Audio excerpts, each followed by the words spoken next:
Gubernatorial.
Mm. Mm-mm-mm. Mm.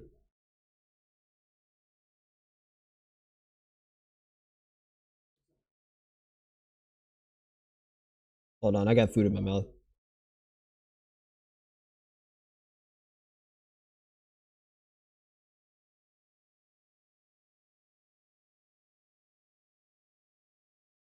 Mm-mm-mm-mm-mm. The Teenage Mutant Ninja Turtle skins look so fucking fun in Call of Duty, but you might as well fucking kill me if you think I'm spending $20 on any one of those bundles.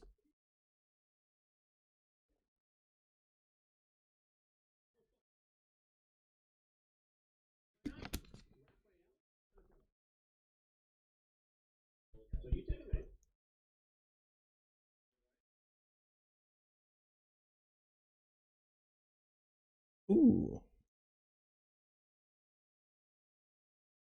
Yeah, the TMNT bundles look so fucking sick on Call of Duty, but you might as well just shoot me in the fucking head if you think I'm spending money on any one of those. I bought the game and that's all the money I plan on spending on it. I bought it and that's enough for me. That's enough for me, bro.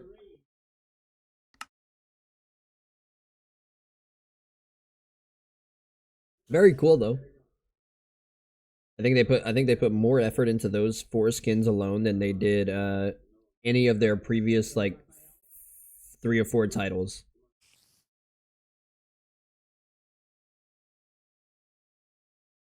You know what I mean? More effort went into those 4 bundles than they did any one of their previous like 3 big AAA titles. All right, give me that. Get on up here. Give me that second monitor action. Cool though, a little scary looking too. I don't know. They look like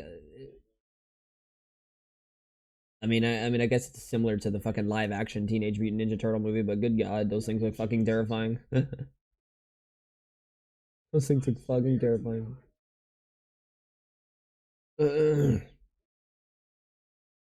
All right, pop Discord open.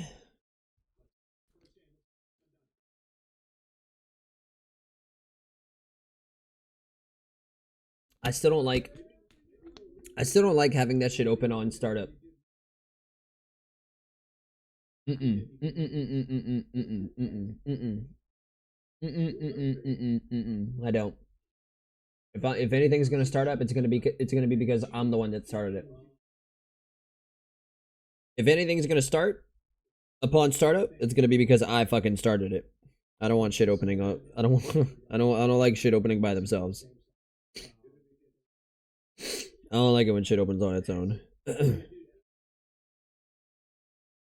Okay, cool. Cool deal. I'm gonna go use the bathroom. I'm gonna use the bathroom and grab probably another water and then fucking dip. Dip into this tree somewhere.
Ooh, my neck.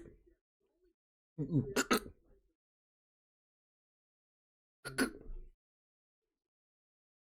JJ Riddick.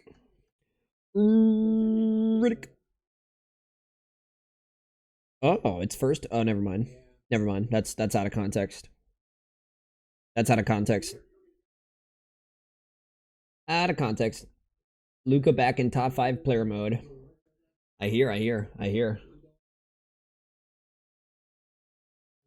I hear. Luca, Luca, Luca. Luca, Luca, Luca. Yeah. I'm also gonna grab this too while I'm here. Just because I can. Because I fucking can.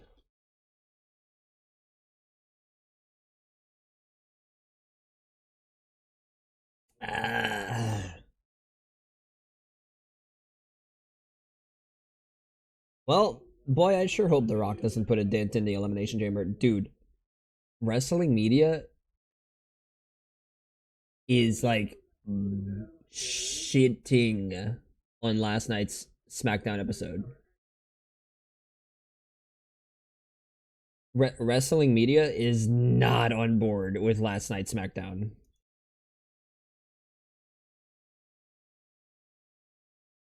And like they're saying that oh this is the same thing that happened last year and they turned it around into a good WrestleMania. It ain't the fucking same, bro. It ain't the fucking same, bro. It ain't the fucking this ain't the fucking same shit, man. The Rock, at least when The Rock came back last year, it didn't literally ruin entire episodes of SmackDown. Like, it was somewhat compelling television having, they had the one awkward face to face. They had the one weird face to face moment between The Rock and Roman, which was actually pretty fucking badass. Even if it didn't end up being Rock versus Roman at WrestleMania, they did have that one face to face in the beginning, and it was pretty badass. It was pretty badass. But like the rest of the way there, it was pretty watchable. It was pretty watchable, pretty enjoyable. The Rock coming back last fucking second last night. Now look, being there live was super cool. It's always fun going to a live WWE show. But oh my god, in terms of quality of last night's SmackDown, ooh, it was bad. Ooh, it was fucking bad. It was fucking bad, man. It was still fun, but oh my god, it was fucking bad. What's going on, Swift? What's happening, Noose? Like it was like poor. One of the most. It was like in 2019, 2018, you kind of gave it a pass because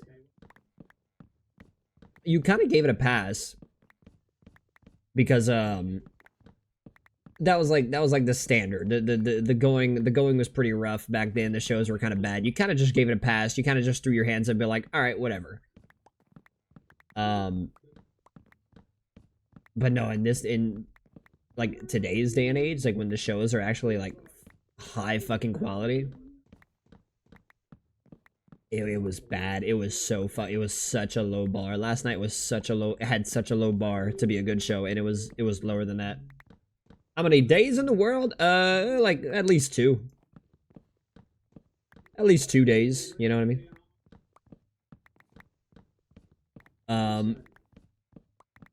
Boy, I sure hope it's not a bad sign of things going forward, because oof, man. It was rough. It was nice in person. It was nice that we got a show. It was nice that they announced that next year's WrestleMania is going to be in New Orleans. Oh my god, was the quality of SmackDown fucking terrible though. Click F3. Oh, nah, man, you gotta earn that number. I ain't giving that out for free. You gotta catch it. You gotta catch it like in the wild. You gotta catch it when it pops up. It doesn't pop up often, but when I do it, boom, you gotta be there to catch it. It's a stupid little number. Who cares?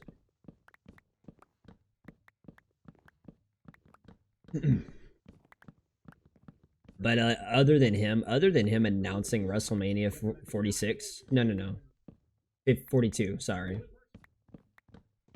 it was so bad. It was, and he just like there were a couple segments that just got cut short. A couple of the segments got cut short. A couple of the matches got cut short. As per usual, his segment took a long ass amount of time. It just, I don't know, it's just not enjoyable. Not an enjoyable show. The only thing that was enjoyable about it was the fact that we were there live. That's it. That was the only fun part. And it's like, we're there, so we're gonna make the most of it. But my god, if I was watching that like at home on TV, I would be so fucking disappointed. That was such an awful show. And I hope he knows. I know he's not a dumb individual. I hope he goes on the internet and kind of sees the negativity, not from fans. This isn't just like this isn't just criticism from fans. This is criticism from like legit media voices who cover the industry for a living.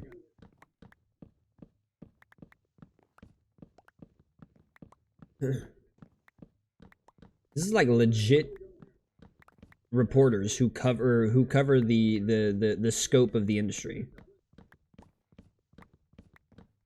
It was just such a poor quality show. Such a poor quality show.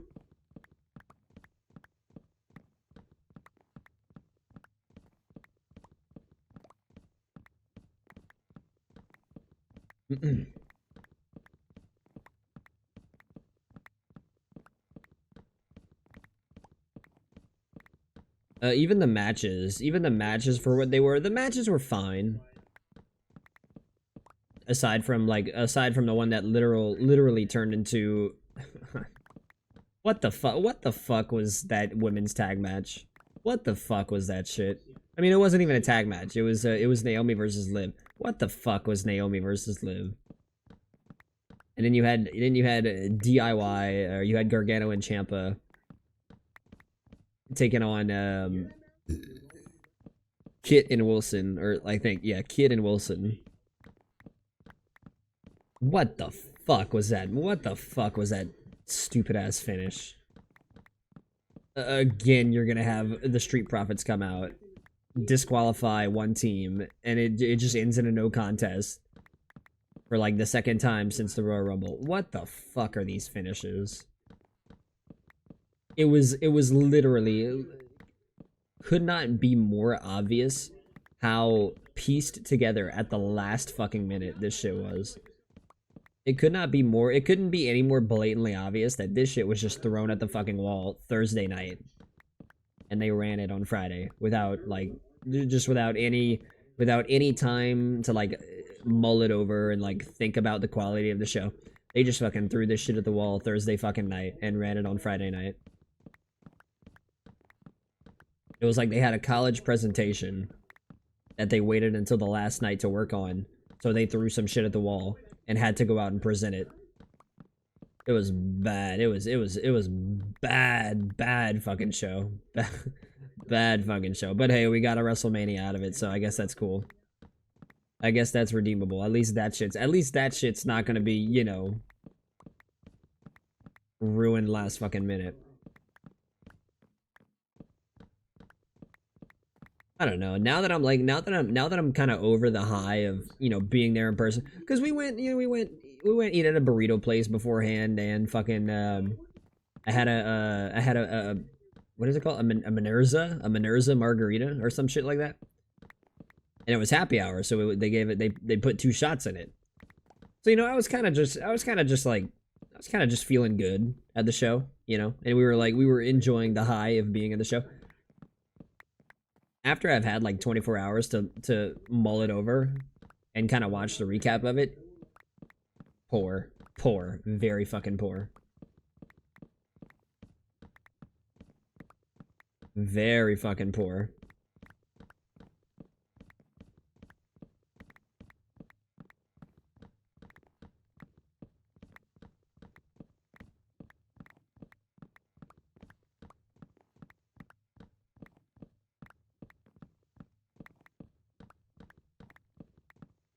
But hey, at least they got time between now and.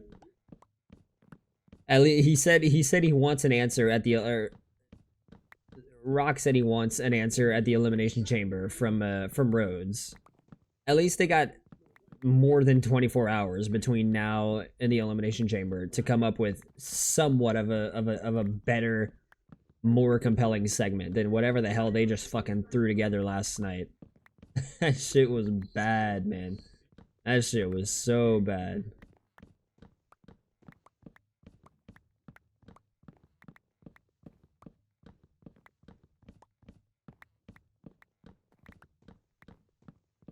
So fucking bad. So fucking bad.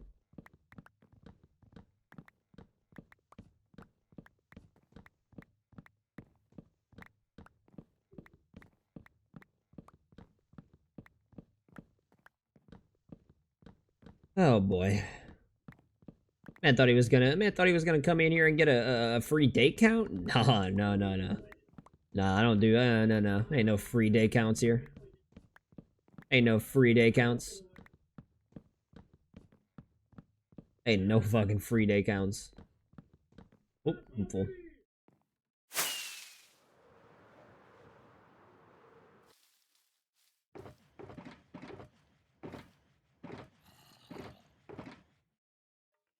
Oh shit. That's it. Oh, whoops. Look at how gorgeous this is, by the way. Fuck the netherite shit. Fuck the netherite bullshit, man. Fuck the netherite bullshit.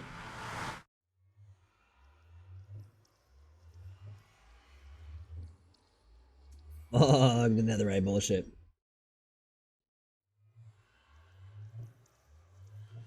That's a huge, it's really not a huge development at all. It ain't a huge development at all. Going from netherite back to diamond armor, not a huge development. One, it looks cleaner. It looks better, in my opinion. One, it looks better, and two, hey, who knows? Maybe actually I'll, like, get close to dying or some shit like that.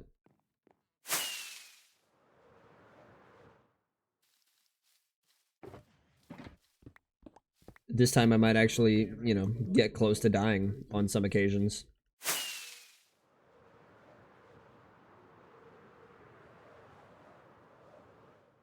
The game's just way too fucking OP. You're just way too OP with netherite armor.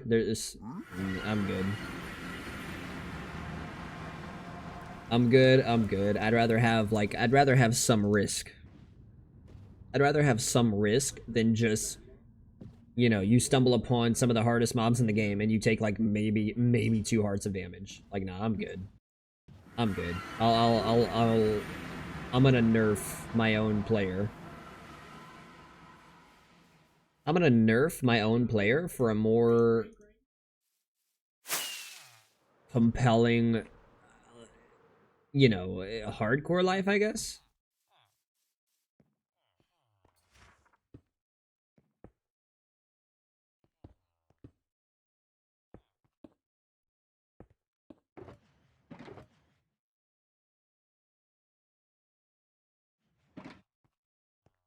Mm, mm, mm. Yeah, I'm gonna run out of fucking room.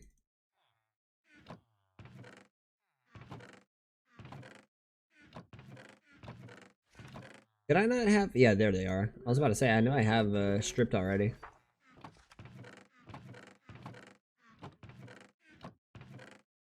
Eesh. Oh.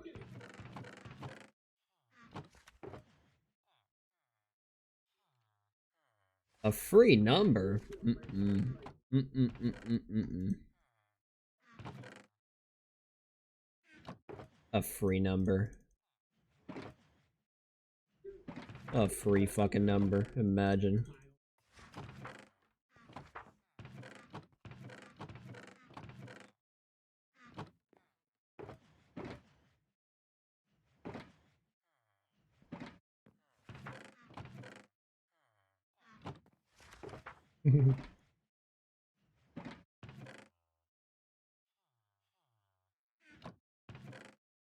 Apparently you keep buying their goddamn They love Call of Duty. Apparently, they keep buying their fucking garbage skins. Sure, they look cool on the fucking store, but then you go to use them and you realize there's like there's so many visual bugs with it. You can't even like use the mechanics of it properly. You know, but hey, I'm sure it was worth the $20. I mean, shit, they suckered you. They sure suckered you into buying it.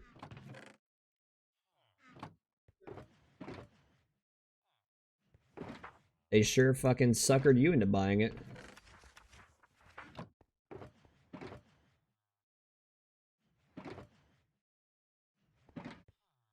I mean, look, if you're gonna buy a Teenage Mutant Ninja Turtle skin, it should be on Fortnite, not Call of Duty. It should be on Fortnite because, you know,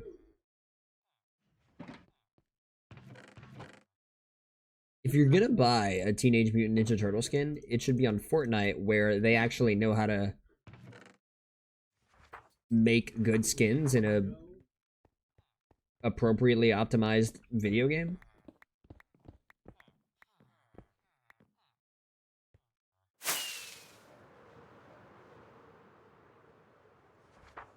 You know, it should be from a developer who's like, you know, good at making skins and doesn't have bugs with all of their shit, and you know, has a game that's optimized and playable and probably very enjoyable as well.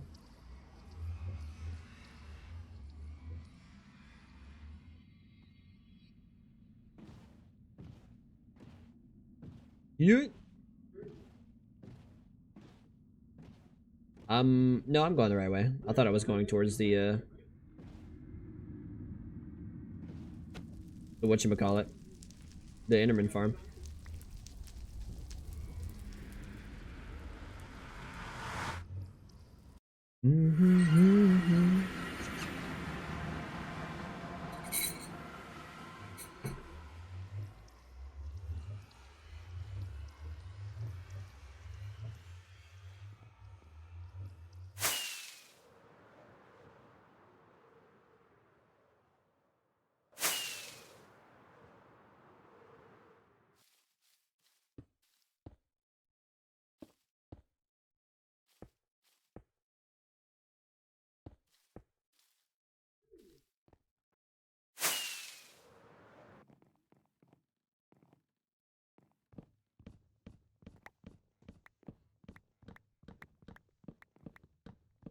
Mm. Mm-mm. Mm.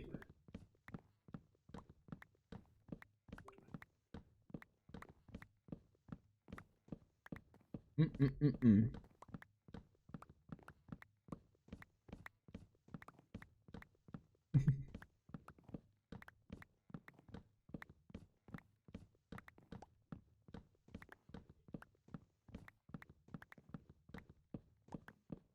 I just, like, I don't know. I just don't know, man.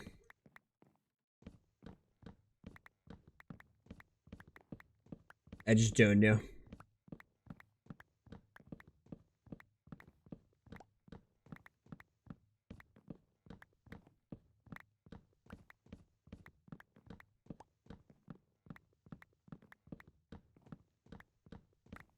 I just don't know how they're gonna turn this one around.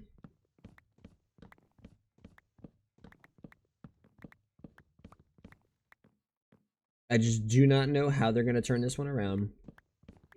And the worst part about it is, is he's on the board. So it's like, there is no like, oh, maybe 1 year he'll get tired of doing this and stop coming over. But, man, I don't. We're never gonna escape the fucking rock, man. We're never gonna escape the fucking rock. He's just gonna keep ruining fucking I mean, not ruining, but injecting himself last minute. Like, you'd think the least he can fucking do, if he actually gives a shit about the quality of the show, which he clearly doesn't, because twice now he's just kind of like shown up whenever he wanted to, and boom, he's in the plans for Mania.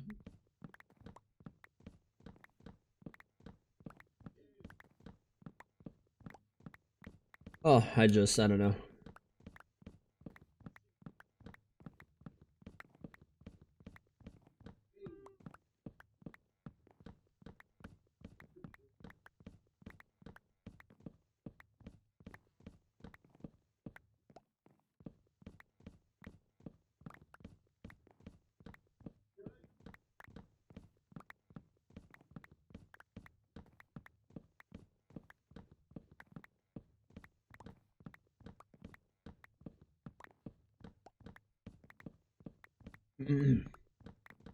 You would think if he even gave like an ounce of shit about the quality of the product and not just making it about him, he would give a heads up like more than 24 hours in fucking advance. So dumb, man.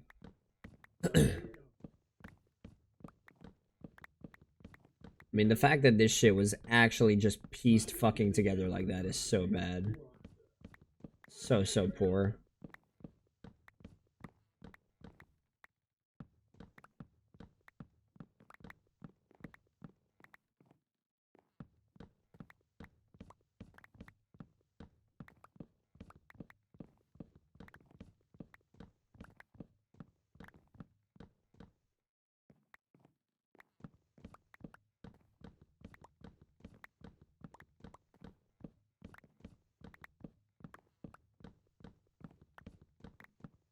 You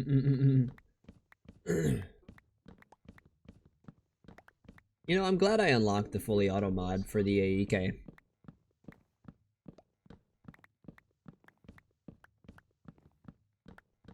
I low-key am pretty glad I unlocked the fully auto mod for the AEK, because using it on Warzone kind of looks like a great pile of shit, but I don't play Warzone because Warzone's like a half-ass much like The Rock. It's a very half-ass thrown at the wall kind of game mode. You know, very low quality, very badly optimized, just very poor. Everything about it is just very poor quality overall. So I don't touch that shit, but multiplayer? Shit, dude, I'm actually kind of having a blast in multiplayer. I like the game modes. The game modes are pretty fun, I guess. You know, like a Domination, for example. When I'm playing Domination on a multiplayer map, it's like there's really not many rules you need. You don't need to know any rules. You just turn your fucking brain off and you go capture and defend 3 fucking objectives. That's it. And then you might win the game or you might lose the game. Boom. That's it.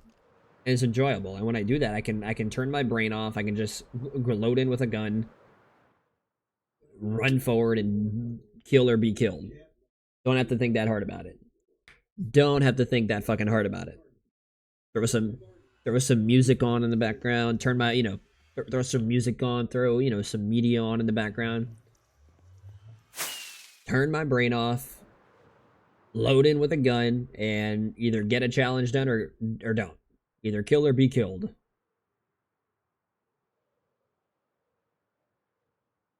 And it's not like, it doesn't feel like it's a chore to do. I mean, the camo challenges kind of do, but it doesn't feel like a chore to get them done.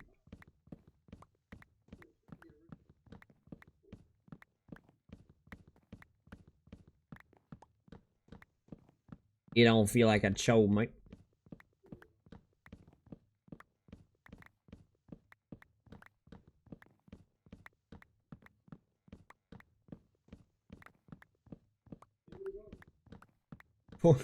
Poor fucking Sammy doesn't own a Ring doorbell. Or a Ring door cam. This dude was literally just put. See, that almost makes me kind of want to subscribe to Fightful because I want to see some plans. I want to see the fucking plans on. I want to see the plans, like what they were originally and what they changed into when they got such short notice that The Rock decided he was gonna do the show. Like, I wonder if they even planned on announcing WrestleMania in New Orleans, or if The Rock decided to come down and just decide that he was going to do that.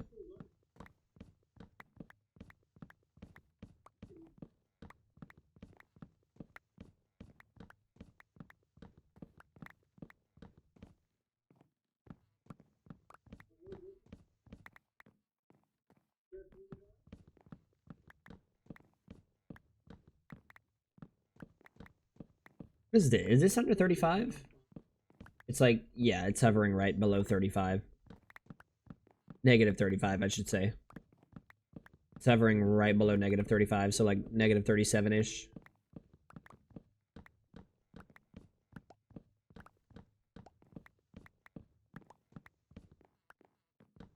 Hmm.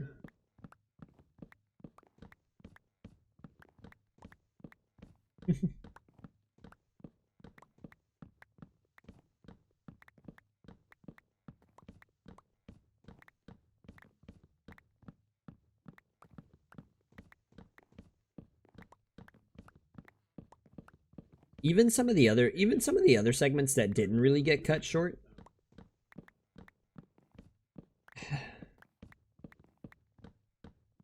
The booking.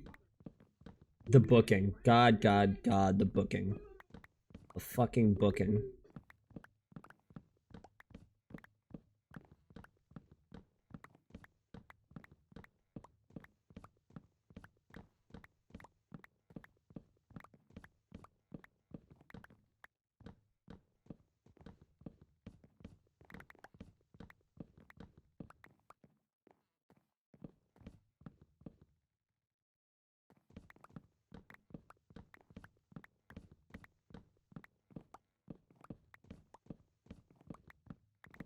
But I mean, the drive there and back was actually not bad at all.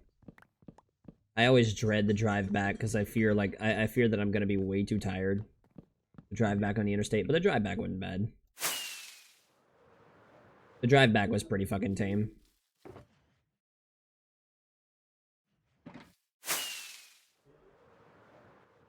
The drive back was pretty fucking tame.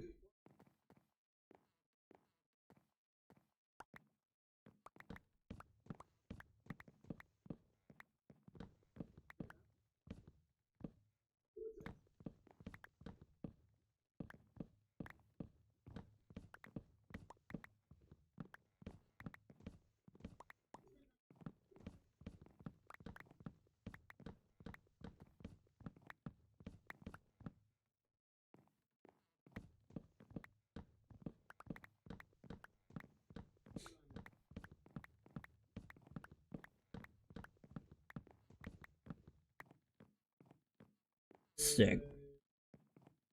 Okay. Trash it. You normally shouldn't. You normally shouldn't curse on live TV, but if you take a rocketed hockey puck to the face during a broadcast, you're totally within reason. Wait, who? Oh my god, that reminds me of fucking John Sterling. Fucking. That reminds me of John Sterling. Fucking. He was calling. He was. I think he's like the voice of the voice of the New York Yankees, and he was calling a fucking Yankees game, and they fouled the ball. One of the batters fouled the ball straight back up, and it went back into where the it went straight back into the broadcaster booth, and John Sterling. Poor John Sterling, he couldn't like. Poor John Sterling, he couldn't like. I guess he couldn't see where the ball went or something. So he's just like he's kind of an older fella, right? Like I think he's in his 70s, maybe 70s, 80s, one of the two. He's an old fella, still calling baseball games. Bless his heart. But he's up in the radio booth, and they foul a ball back, and the ball goes into the radio booth and fucking drills him in the fucking noggin. And he's like, his reaction, I hate to laugh, but his reaction was just so fucking hilarious and delayed. His reaction was so delayed. It was so cartoon. It was so like cartoonish. Like the fucking.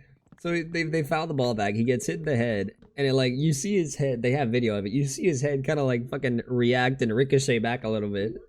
And he sits there. He he sits there for like a second, and he goes, and that's a foul ball, fouled straight back into our area, and then he gets hit with the ball like doof, and he like sits there for a second, and he goes, ow.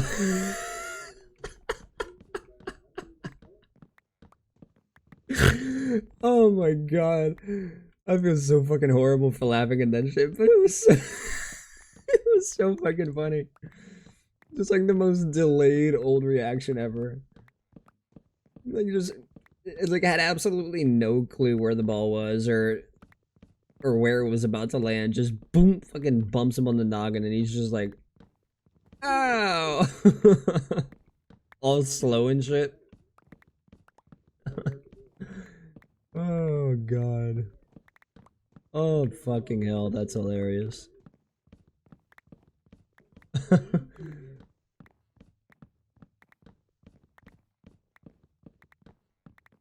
my god. And then he came back to the he came back for the playoffs to announce one final Yankees postseason run, and then they suffer a gentleman's sweep in the World Series to the world beaters, the Shohei Ohtani-ers. It's not the Los Angeles Dodgers, it's the Shohei Ohtani-ers. The Shohei Ohtani-ers. Here the Astros are gonna rekindle trade talks with Nolan Arenado. That low key, I'd sign up for it. I'd watch Astros baseball. I mean, I'll always watch Astros baseball. Astros are so damn good at baseball. So damn good at baseball. I wonder if Boston has trademarked the term Breg Sox yet.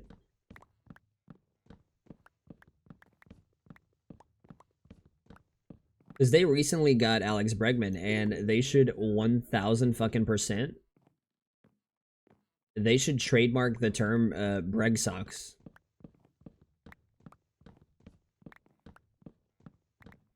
The Boston Breg Sox.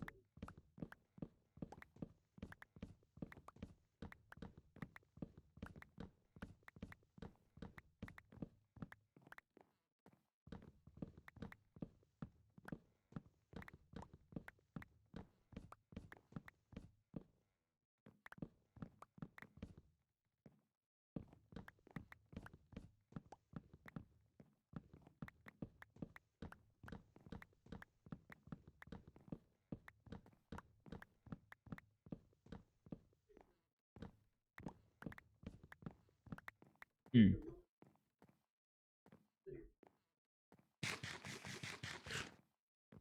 Okay, let me do this. Let me do this this little strip right here, this little lane. This little one block wide vein right here. And I'm gonna go run to the kitchen, grab a beverage. A non-alcoholic beverage. That Minerza? The Minerza, I think, no, not Minerza. Isn't Minerza like a fucking car oil or some shit like that? What is Minerza? What is Minerza? 2, what the fuck did I have last night?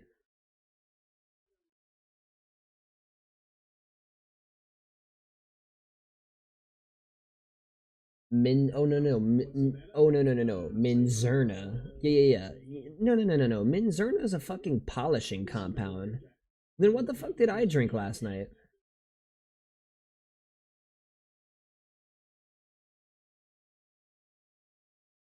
No. A Menza? No, not a Menza. Was it a Mensa? Was it a...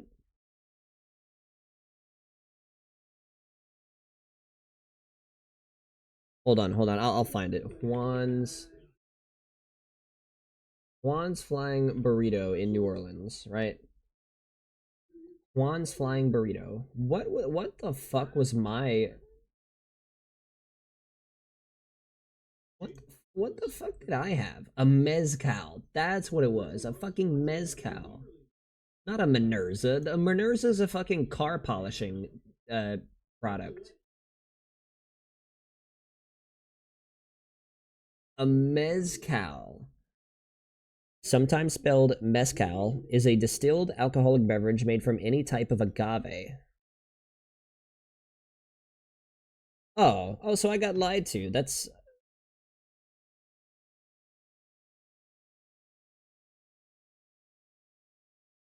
oh. Well, that was a horrible shit. That was a horrible fucking. That was a horrible goddamn explanation of mezcal. My friend explained to me what a mezcal was, and he was like, "Oh, it's like a tequila. It just has a very smoky taste to it. It's just like tequila, but it's very smoky. It's smoked." That's like that's not what it fucking is at all. It's a distilled alcoholic beverage made from any type of agave. It's made from agave spirits, while tequila is a specific type of mezcal. And what a horrible explanation. Yeah, I don't know why I thought it was Minerza or a Minerns or whatever you fucking call it. That's a fucking car polishing oil.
Got him.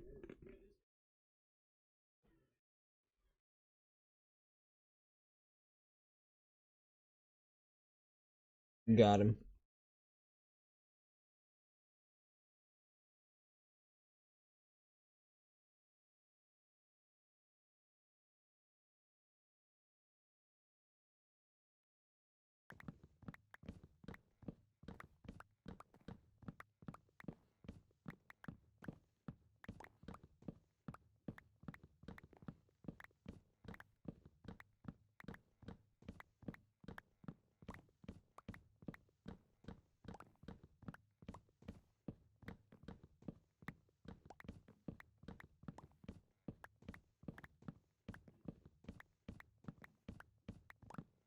I still can't fucking believe. I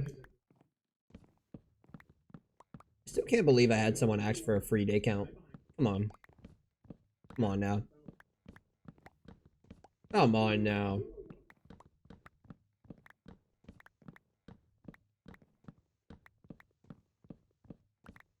Oh boy, gee, what a fool. Hold on, let me put my day count in my title. Sorry, no thanks. Sorry, but not sorry. Sorry?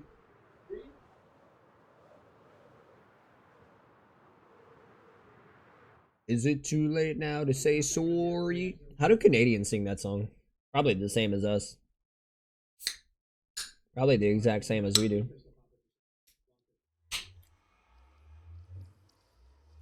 Do Canadians hide their accent when they sing? Like, do you, like, subconsciously hide your accent when you sing a song?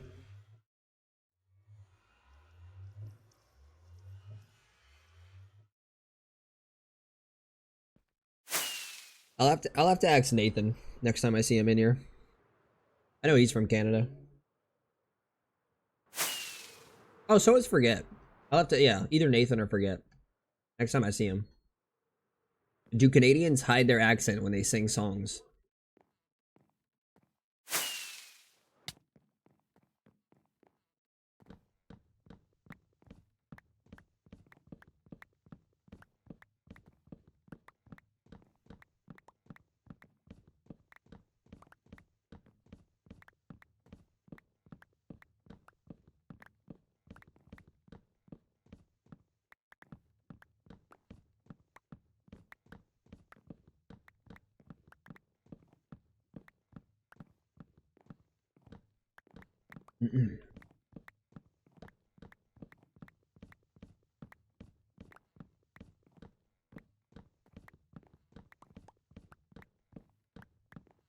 Do they subconsciously hide their shit? Because when I hear a British person sing,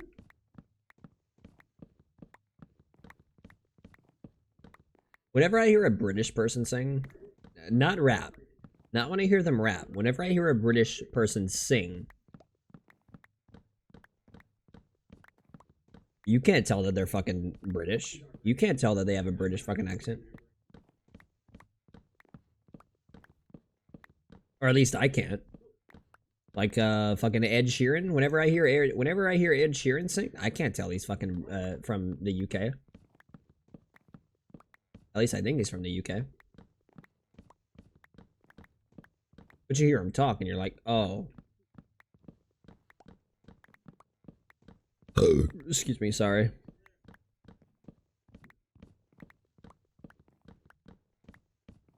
You hide your fucking shit whenever you sing.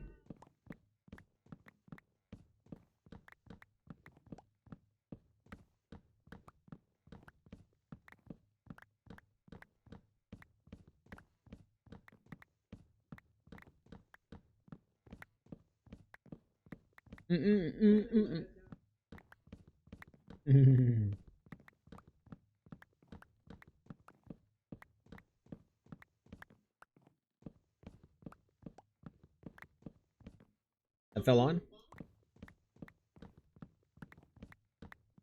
Hey, you know what? Look, it's not even like, it's honestly not even far-fetched to say that fucking AEW Dynamite, which is not a knock on AEW Dynamite. This is not a burial. This is not a burial of saying like, oh, AEW Dynamite's typically horrible, so for that show to outperform something is pretty fucking good for them. No. This is not an AEW burial. If anything, that should be a detriment to SmackDown because SmackDown's fucking SmackDown. It's WWE. It's the top. It's the big leagues, quote unquote. It's the big leagues. That's where you're supposed to see, you know, all the most talented stars in the world. In the wrestling world, that is. So it's even more of a knock on SmackDown that they have been abysmally bad these last few weeks, while AEW Dynamite has been so fucking hot. The last like 3 or 4 episodes of AEW Dynamite have been so goddamn hot and good. Good crowds, good shows, good matches, good segments, good promos. good stories.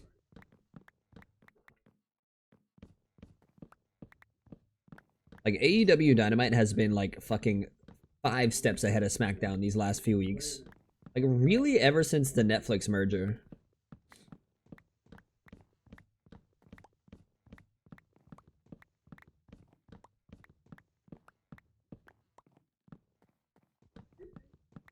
Ever since the fucking Netflix merger. Or the Netflix merger. Ever since the Netflix debut. The big move to Netflix.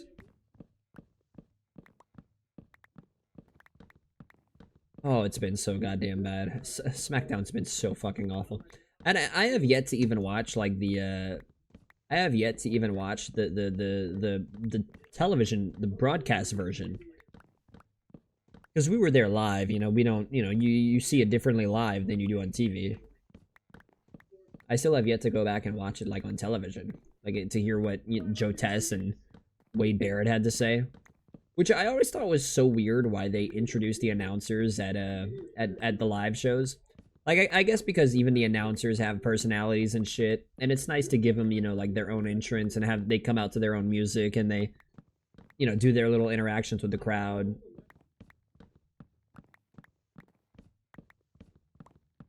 But after they make their entrance, like last night, for example, after Joe Tess and Wade Barrett made their entrance at the very start of the show, or, you know, right before the very start of the show,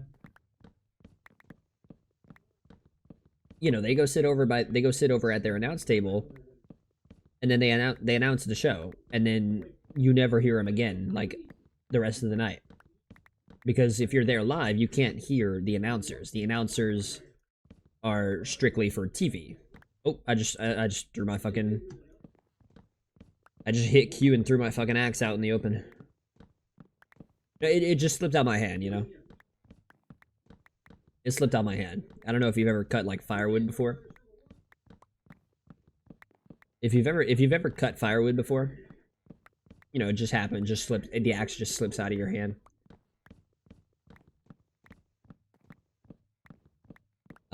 Back whenever we used to go to my dad's camp. My dad had a camp not far from our home growing up, and we used to go over there. Like, we were there damn near every other weekend. So, and, you know, around the winter time, we would go out and we would chop firewood all the time. That is one of the most, like, enjoyable things I think I've ever done. Just to, like, pass time and release some good, like, pent-up anger. You know, you just think of, you know, anything that you may want to get out or anything that you may want to release.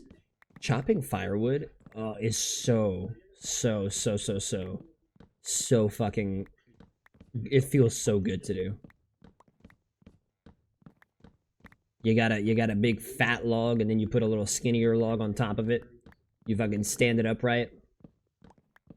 You wind that axe back, and then you just fucking drop it down with all of your fucking might. It is one of the singular most therapeutic things I've ever done. Big Woody, yeah. Big Woody, like the Toy Story doll, but bigger. But bigger. And when you get, like, the perfect split, you'll get a perfect split where both sides of your you know, your chop, both sides of your chop just, like, chunk, they fall off the log evenly. You get that one perfect slice.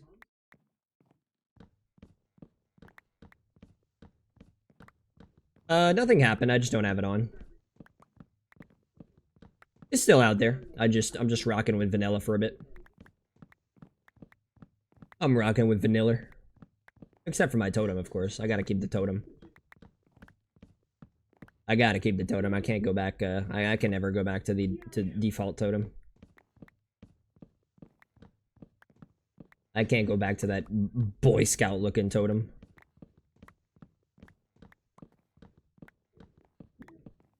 The default totem looks like my fucking Scoutmaster Sergeant gave it to me. as a badge for tying a woodsman's knot. Or, oh,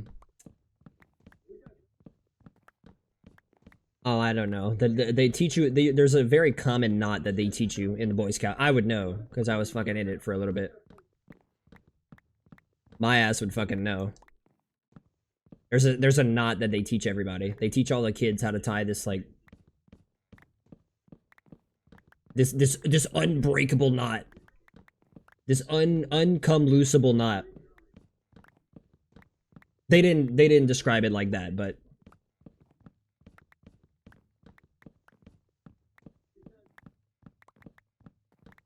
a super flat world of wood.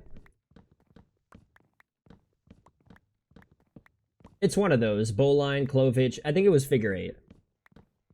It might have been figure 8.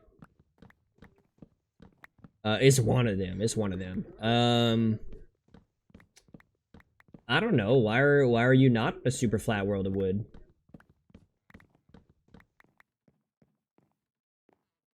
Why are you not on a super flat world of wood?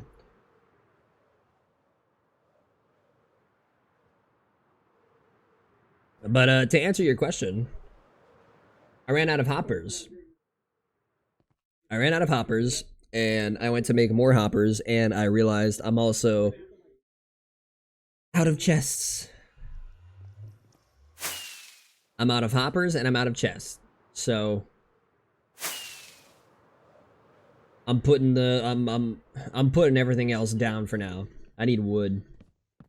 I gotta get my wood up.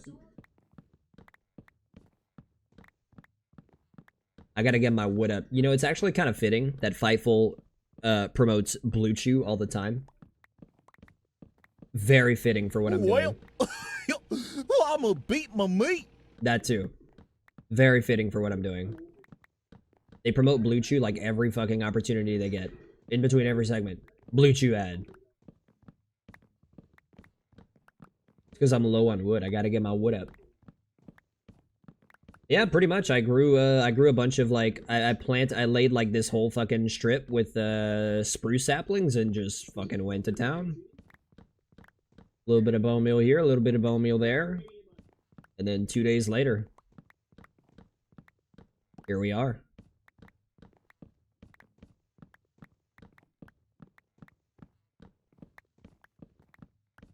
I mean, this is appropriate, right? I think this is appropriate. I mean, I needed more. I don't know how many more I needed, but I'm sure this is enough. I needed some more. I thought this was appropriate. I thought this was more than suitable.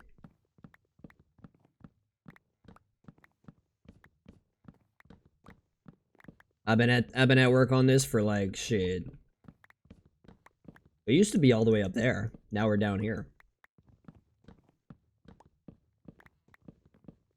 It used to be all the way up there.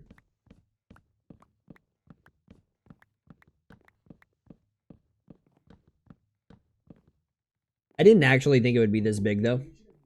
Like when I was laying down the surface and whatnot and planting the saplings, I didn't actually think it was this fucking big. Like I thought it was like maybe 70% of this. But I guess that's my fault. Excuse me.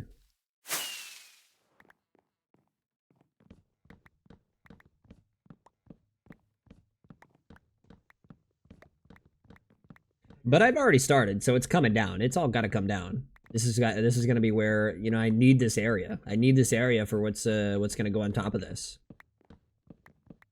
So it's like fucking cope, you know, like Adam Copeland. Just like Adam Copeland, just cope. It has to. If it's gotta get gone, then it's gotta get gone. But I got better since you got gone. Still a few too many on a Friday night. I'm still me, don't get me wrong. But I got better since you got gone.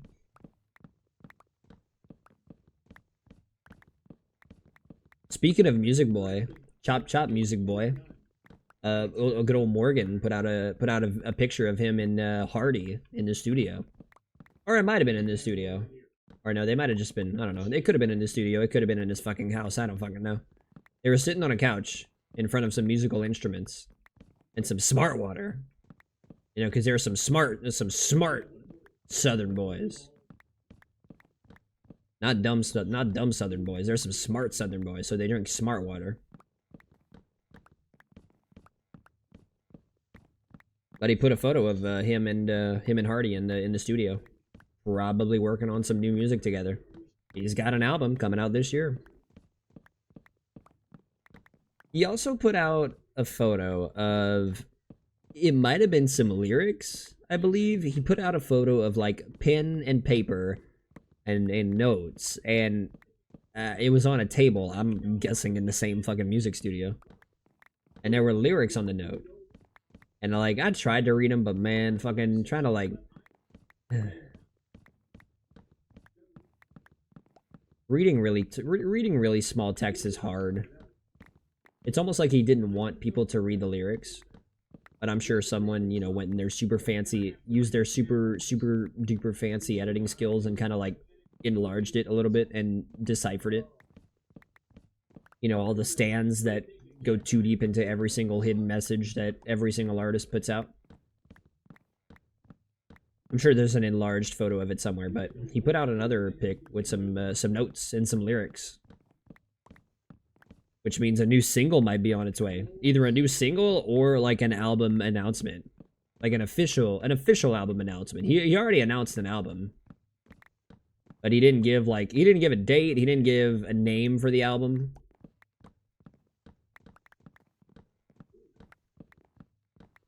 That's not true either. He did give a name for the album. He didn't give a cover art for that. There's no cover art. There's no cover art, it's just a blank album. But he gave the name of the album. The album is going to be called I'm the Problem.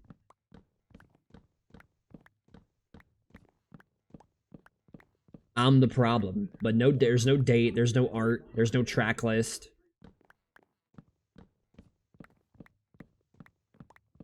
That's what I can't wait for. I can't wait for the track list.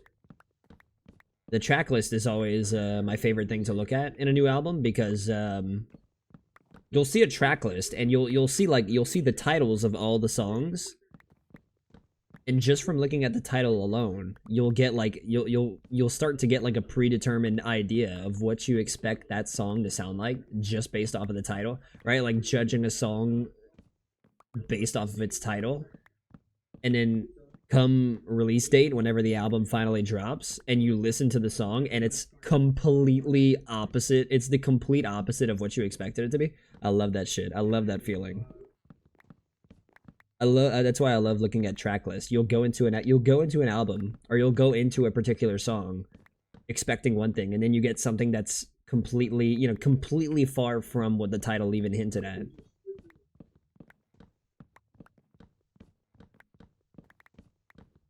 And then I started collecting vinyl records.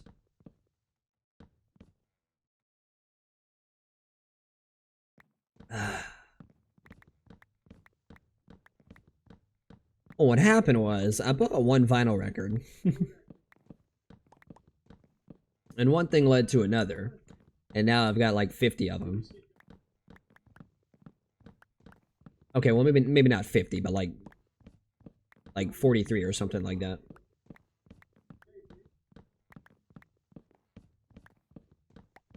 Alright, not 50, but like close.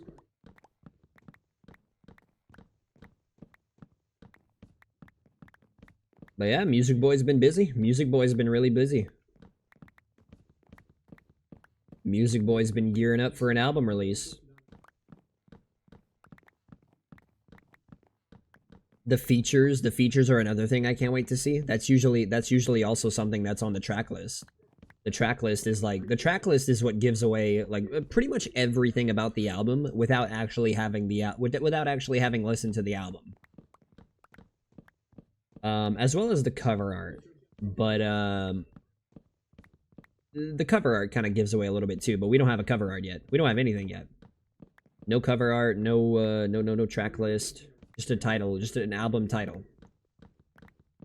But that's another thing you look for. I look for in a track list at least is the features. I want to see who's featured on some songs, because that can also give you kind of an idea of how a song's gonna sound.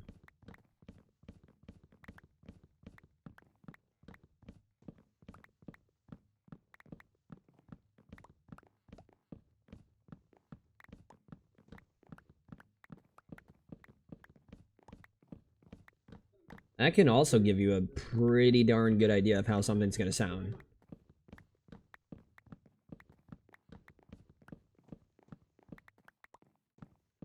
And then you get that first time album feeling, that first time listening to an album feeling.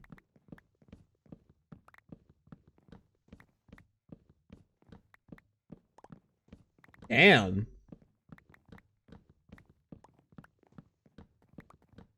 Bruh. What a fucking loser.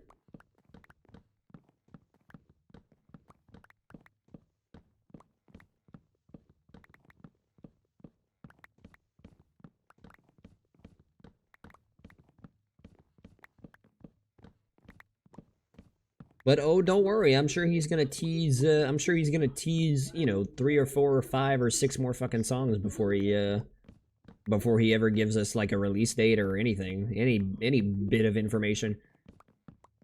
He's going all out with teasing and shit. He tries to put a lot of effort into teasing. Bless his heart. Bless his heart. He's trying. I know he wants to be completely not solo, but he wants to be completely authentic, which is cool and nice and respectable. But one, I don't buy it, and two, he tries his damnedest, man. He tries his hardest to tease hints about his new album and drop these super intricate, solving the fucking puzzle shit. He tries his hardest. He tries his absolute best. He tries his absolute best.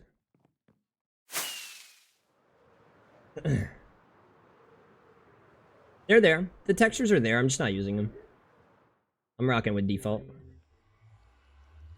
I'm rocking with default. The asphalt.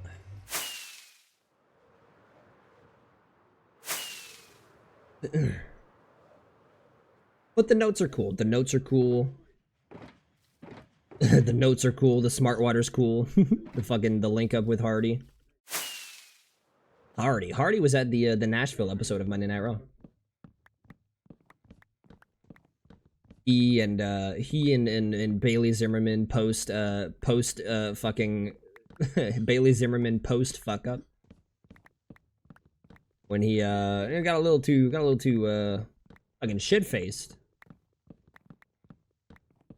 I tell you what, I honestly don't even blame Bailey Zimmerman for that. I blame his team. What kind of team does he have rolling around there with him? Like, I imagine he has a tour bus, and imagine he has a team with him. How did his team allowed him to get shit-faced drunk and then walk on stage? What the fuck was his team? Where was his team at? Or like his fucking manager? Does his manager not travel with him on the road when he does these little pop-up shows? Like, where the fuck was his team at the entire time? Who the fuck let him get fucking hammered? Or is it one of those situations where his team, right, his management team or whatever, or his team of people kind of lives the same lifestyle as him, so they all got shit-faced with him and let him fucking walk out on stage? The musicians seemed fine. They seemed like they were playing okay. The drummer, the guitar, the 2 guitar players, they seemed fucking okay.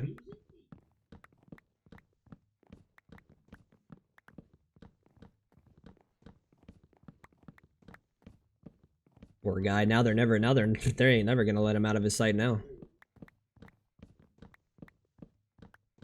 They're gonna have to babysit his ass.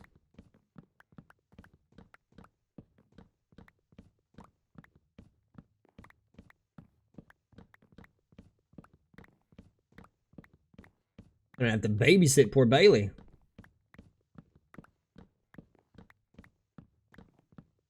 At least he didn't draw out. At least he didn't draw out the fucking apology video. Because like it's fucking anybody who's known, it's kind of like what you have to do. It's kind of like what you're expected to do. So he put out a quick apology. He put out a very fucking quick apology video. And it was so fucking quick. So quick and short. And just right to the point.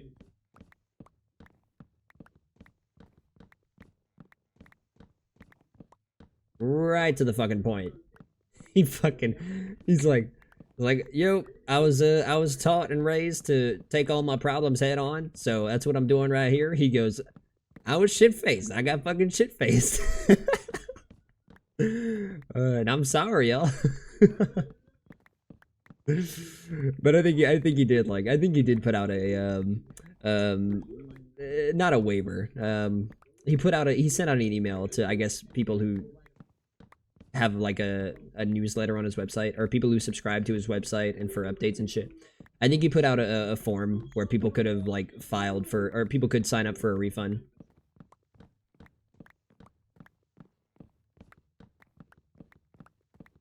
But I'm sure everyone else in the crowd was also probably fucking shit-faced, so. I mean, it was in a pool. It was in a giant fucking pool. On like a rooftop.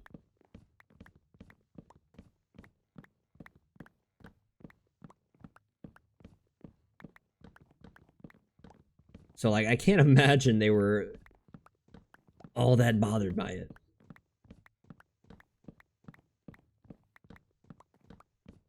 Like, I'm sorry, y'all. I was shit-faced. Oh, man. He said he was gonna do everything in his power to not let that happen again. Man, if I was his fucking team, or if I was him, period, I would get rid of whatever fucking team he has riding with him right now and get a fucking new one. You gotta get a new team after that.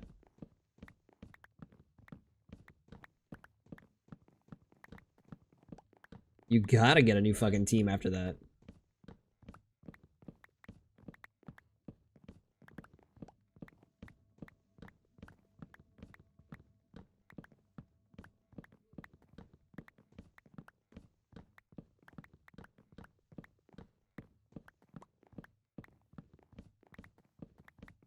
Speaking of teams, maybe the team of board of directors over at TKO can like figure out this Rock situation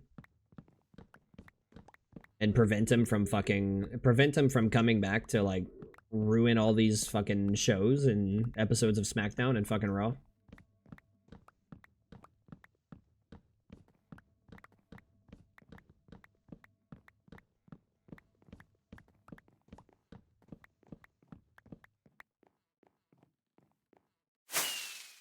I don't know, maybe TKO can have like take a good long hard look in the mirror.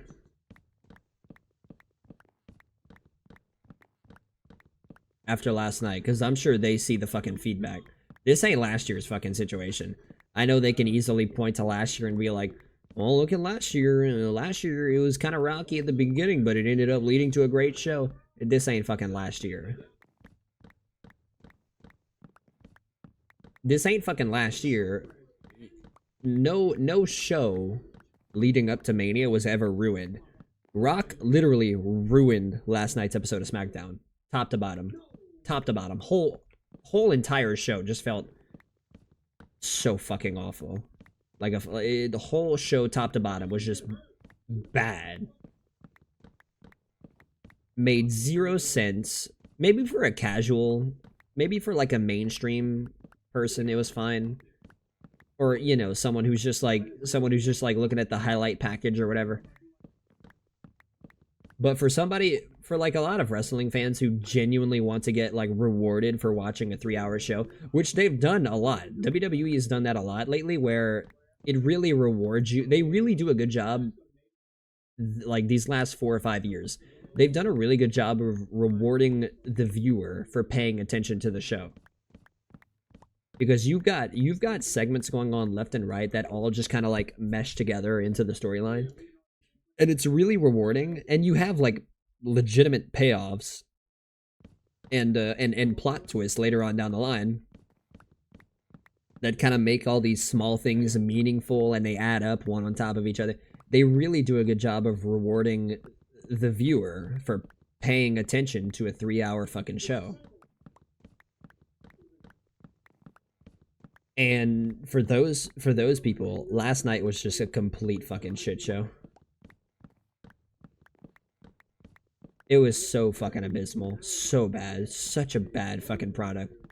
Last night was such a bad product.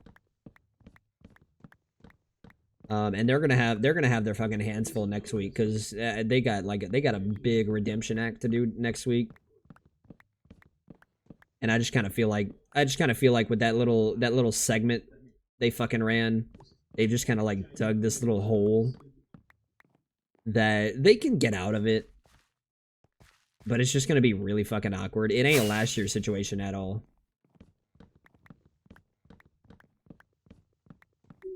It's not last year's situation at all. Last year you never had a completely ruined show that you had to fix.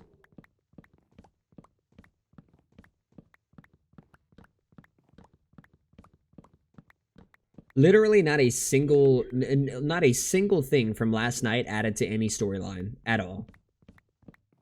Which is bad because that's what your weekly shows are for. That's what your Raw and your SmackDown is for. That's what NXT is for. That's what Dynamite's for. That's what Rampage was for before they got canned. That's what Collision's for on Saturdays. You're supposed to, each show, you're supposed to add like little bits and pieces to each storyline. Last night did none of that. It did none of that because they had to scrap so much shit because The Rock decided to just fucking do the show 24 hours beforehand.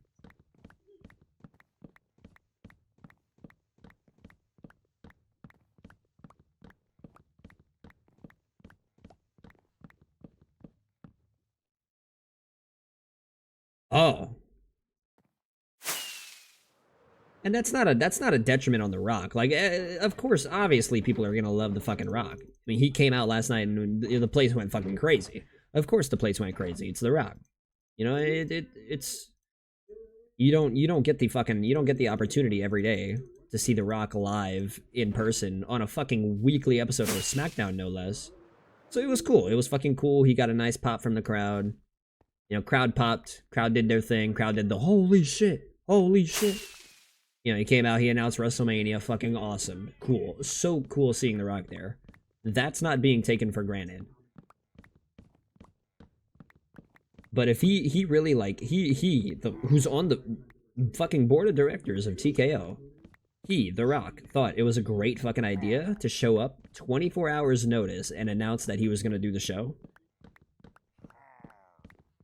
And just ruin all of the other, like, segments and bits and matches that they had planned for the show.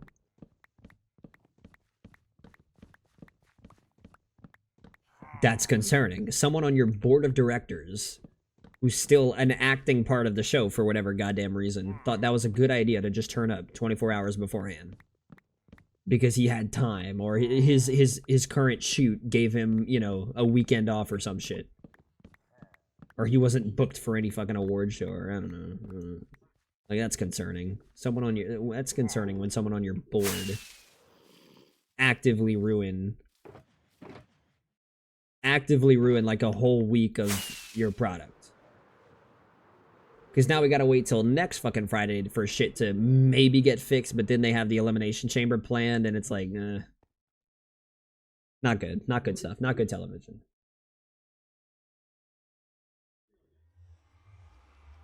Not good television.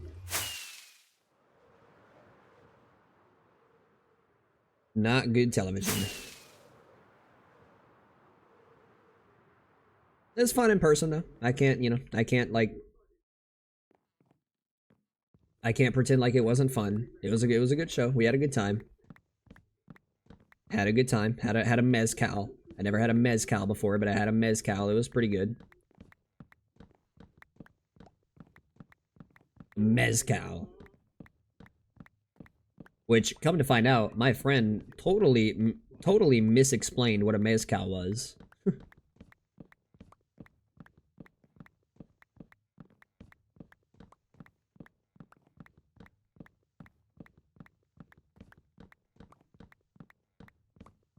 I was, you know, maybe that's what it was. Maybe that's why I enjoyed the show.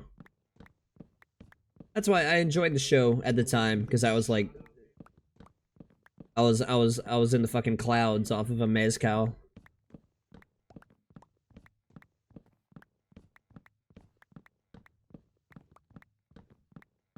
Roger Craig.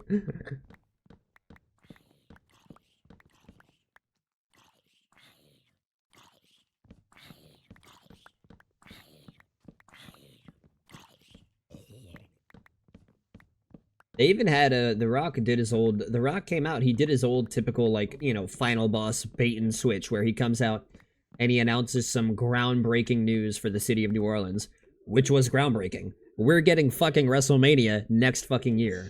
That's fucking awesome. I'm already laying away some money aside for it. We're getting WrestleMania in New Orleans in the Superdome in 2026. That's fucking sick. That was fucking amazing news. And then he turned it around. He did his little bait and switch by saying, it's come next year, Superdome, WrestleMania 42. It's gonna be the largest gathering in WrestleMania history of STD having Southern Trailer Park Hicks or whatever he said. He said something. He said something. Just bad mouthing New Orleans, and it got a cheap reaction from the crowd. And some people in our fucking section were like, as soon as he fucking said it, you get the initial jaw, like everybody's like, oh, boo, fuck you, Rocky. And then some people in our section started going STD, STD, STD, and the whole section kind of picked up on it. It was funny. We broke out into a fucking STD chant. A fucking STD chant. God, that shit was so good. So fucking funny. I'm glad we it's nice to go there live. It's always even better when you sit by people who it's also nice when you sit next to people who are also like, playing along with the show, having fun with it, not taking everything so fucking seriously. And they immediately fucking broke out STD, STD, STD, like they were fucking proud of that shit. Too fucking good. Too fucking good, man.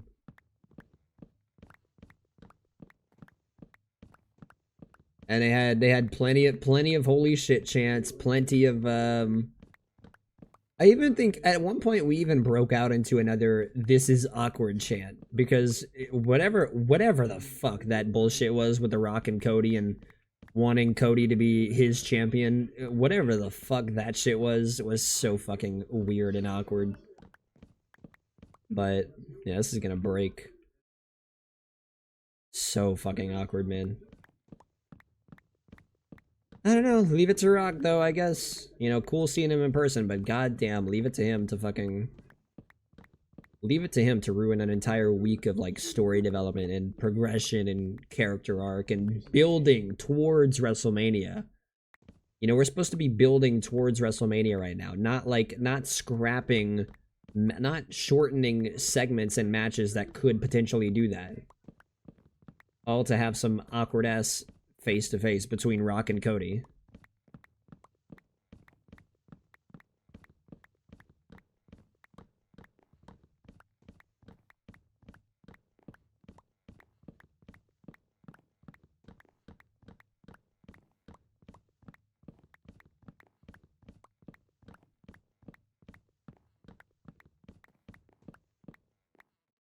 They might have even had to scrap like so they played a lot of vignettes. They played a vignette for Alexa Bliss, which was good, very well done. I mean, go figure. Alexa's great at what she does. They played a vignette for Kevin? No.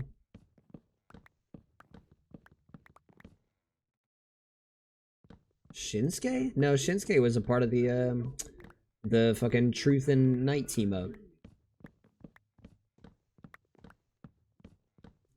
You know what? I don't know. Oh, they might have played a vignette. I think they might have played a vignette for Roxanne. Either way. Either fucking way, those might have been like actual in-ring or backstage segments at one point that had to get scrapped.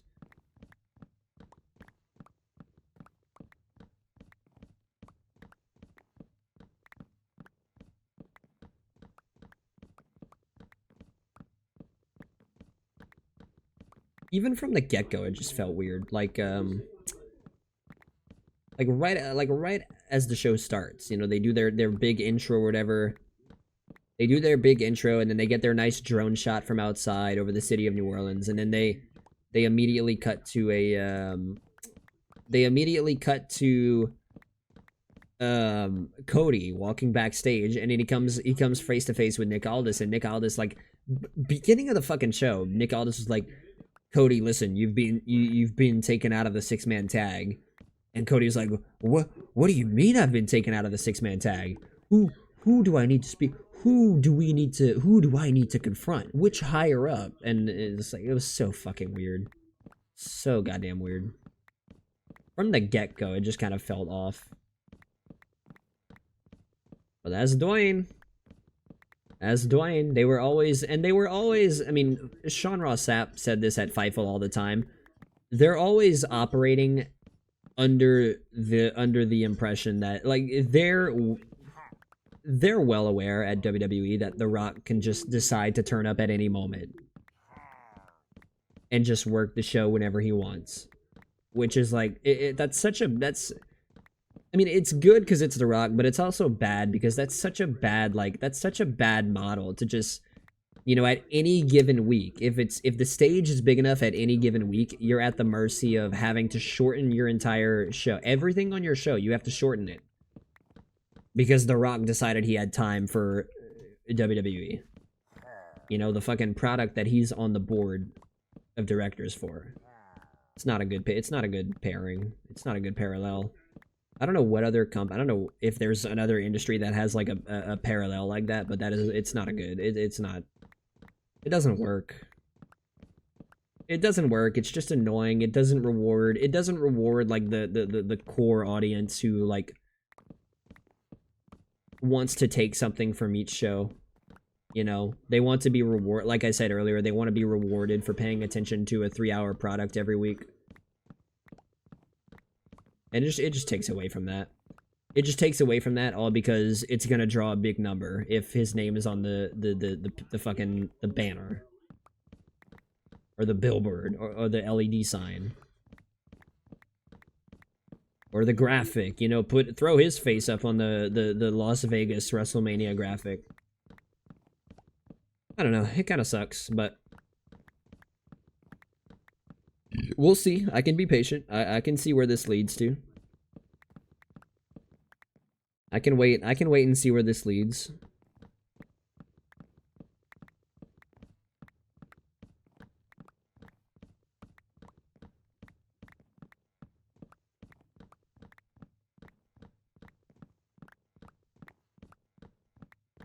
You know what? Let me do this. I've been meaning to do this for a fucking while.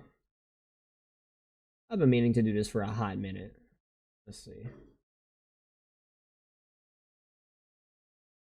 For a hot minute, I've been meaning to do this.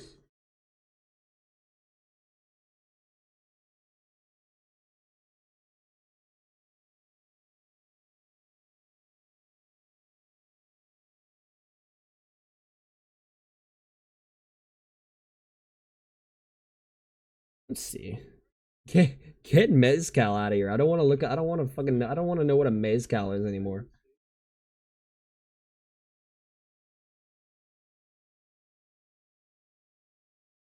I don't know. I don't want to know what a fucking mezcal is anymore.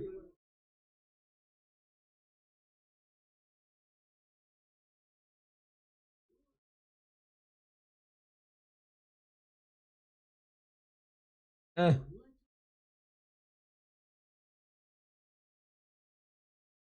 Oh, that's kind of odd.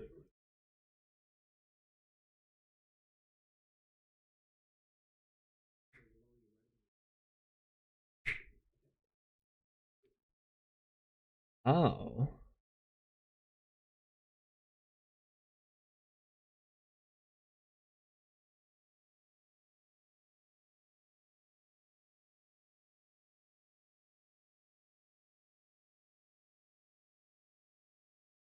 Ah, crazy. Hey, you know what? Yeah, whatever. There we go. I've been meaning to do that for a fucking while.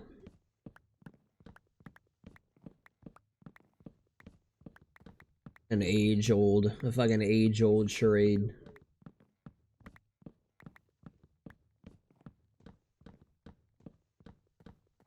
An age-old fucking charade.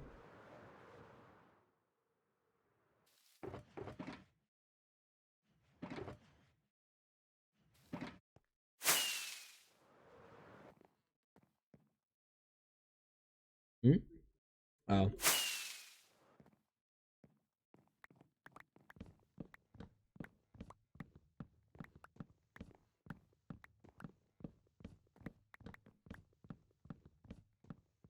Enough of that little fucking charade.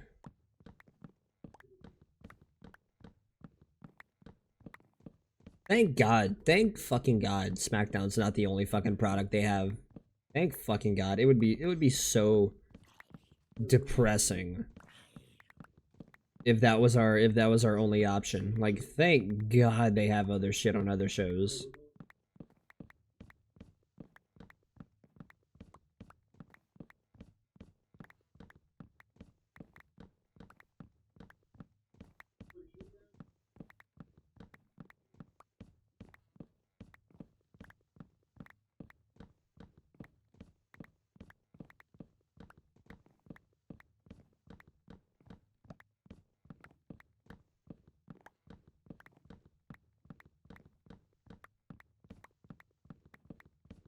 Mm.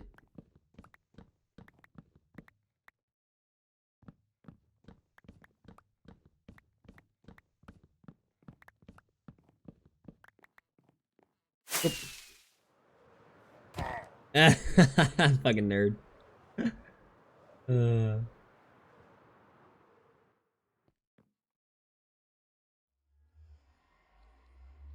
mm-mm-mm.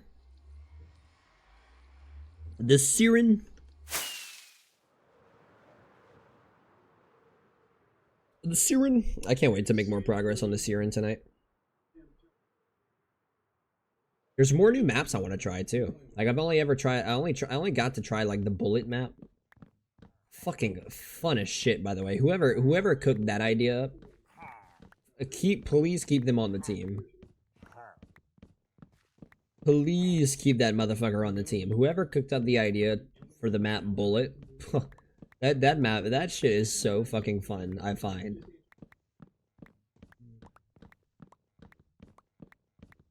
that shit is so fucking fun in my opinion. I love it. I love bullet. Bullet's such a fucking chaotic mess, especially that like middle cart. It's like it's a haven for headshots. It is the map to fucking play for headshots, I feel like.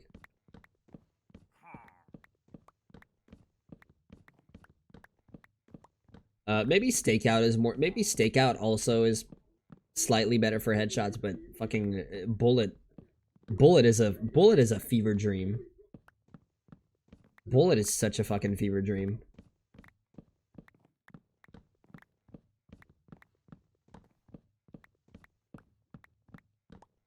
But the only new maps I tried in season 2 was I mean it could have came out earlier, I don't know. I haven't really played in 2 months, but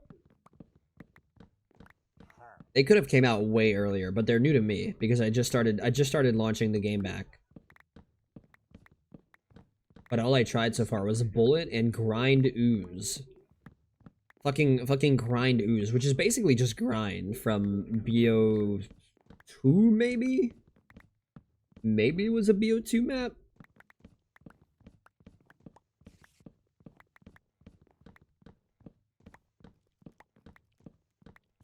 The Siren's weak as shit though, I'm not gonna lie. Like, it's hard to tell in zombies because zombies are, it's fucking zombie. You just shoot it and it dies. But the Siren, on multiplayer, the Siren is pretty fucking weak.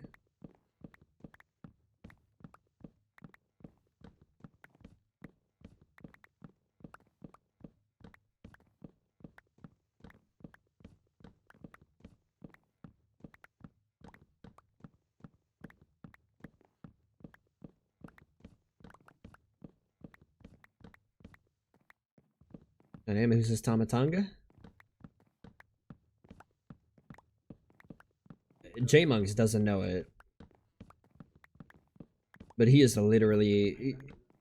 He's spiritually Tamatanga on stream. You just don't fucking know it.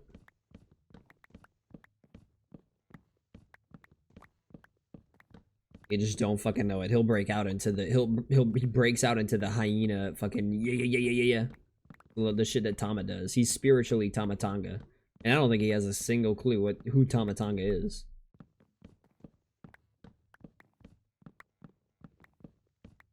There's also a guy on TikTok who got bombarded in his comments one day because he's a spitting fucking image of Tamatanga. Same exact, like, same build, like, looks just like him. Same face, same build, same hair, same, like, muscular tone. He literally looks like he's legit cosplaying as Tamatanga. And he has no idea who Tamatanga is, nor does he watch wrestling. And so people bombarded this guy's account and went into his latest his latest video or whatever, and bombarded his comments saying he looks like Tamatanga. So much so that he had to put a video out saying, look, I don't know who this fucking Tamatanga, I don't know who this Tamatanga is, but look, hey, I appreciate all the compliments, y'all. I appreciate all the fucking compliments, y'all. Just, like, so grateful, and he has no clue who the fuck he even looks like.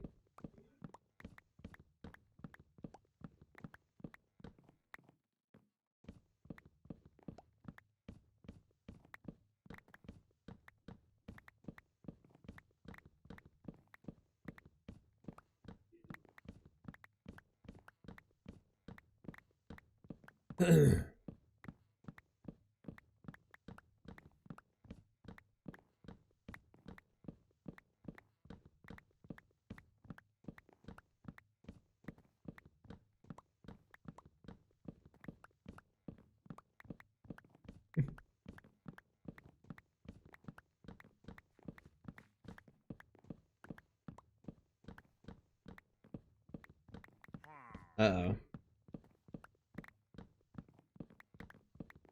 I didn't want to do 2x2. Whatever. Fucking commit. Commit to the fucking bit. JJ Redick said that the Lakers offense needs to run through Luka Doncic's hands, with LeBron James and Austin Reeves running it more when they stagger the primary ball handlers. Our goal is to win a championship. That's our only goal, and I think we have the team for that. Oh, yeah? You don't say, huh, Luka?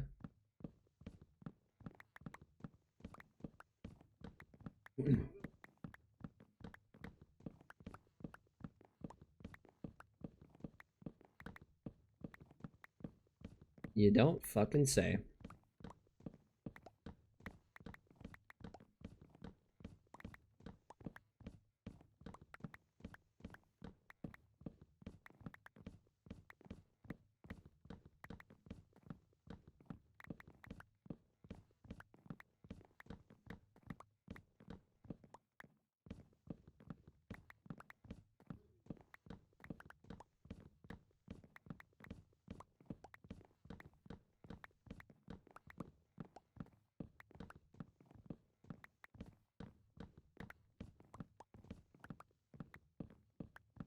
But boy, it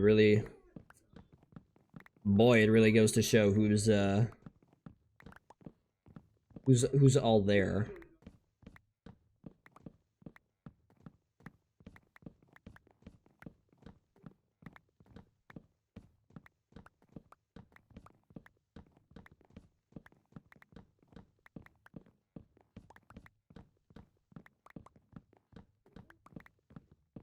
I also love that at this time of the year, this is when all the baseball branded accounts.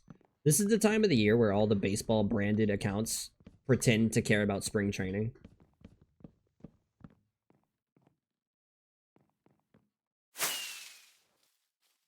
Like you'll see, I know they started broadcasting some of the spring training games on fucking MLB.TV. And which is cool and all, you know, there is an option. It is that time of the year now where baseball's an option to watch again. It's not regular season baseball, but it's spring training, you know, it's there. It's there if people want to watch it. I love seeing all the baseball branded accounts pretend to give a shit about spring training. Right? Like they'll take some fucking they'll do some corny ass fucking post and say like oh, you know, today is the last day without baseball until, you know, yada yada fucking like September or October or some fucking bullshit. Or they'll take a screenshot of a spring training game and they'll run that shit on social media and be like, oh, such a good sight, miss seeing this every day. And then they'll like fucking turn the game up. You know damn well they're not paying attention to spring training. You know damn well they ain't fucking paying attention to that shit. They fucking pulled it up just to get their cute little screenshot of the game and the little score bug. You know, they did their little cute post on whatever platform, and then boom, turned spring training right off. You know damn well they're not paying attention to spring training. Spring training, come on. Come the fuck on. Hardcore baseball fans don't even pay attention to spring training. And that's not one of those, oh, well, you must not be hardcore. No. Hardcore baseball fans do not pay attention to spring training. There's a fucking reason that they don't.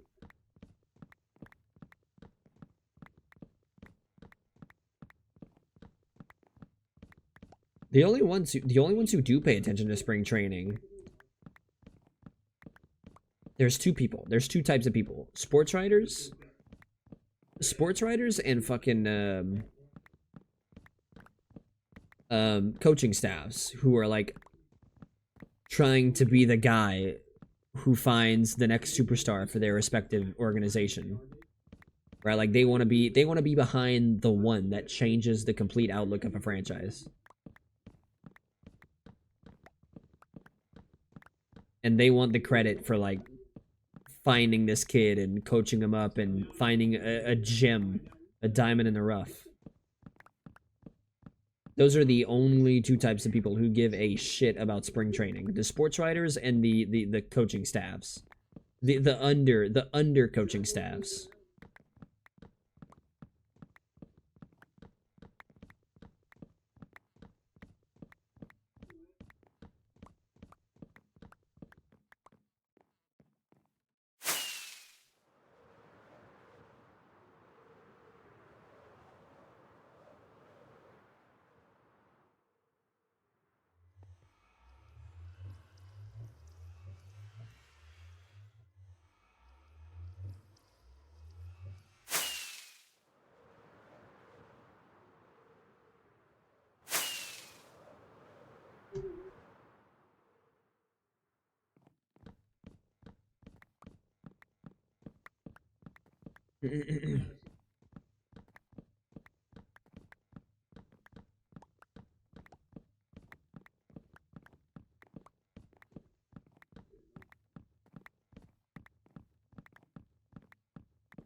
Oh, I so fucking hope to God that no WrestleMania matches get changed now.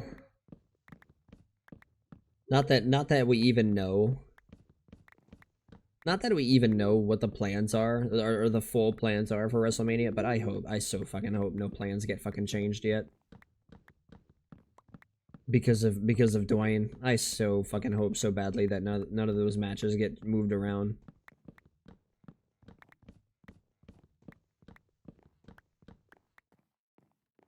You thought Punk was mad before.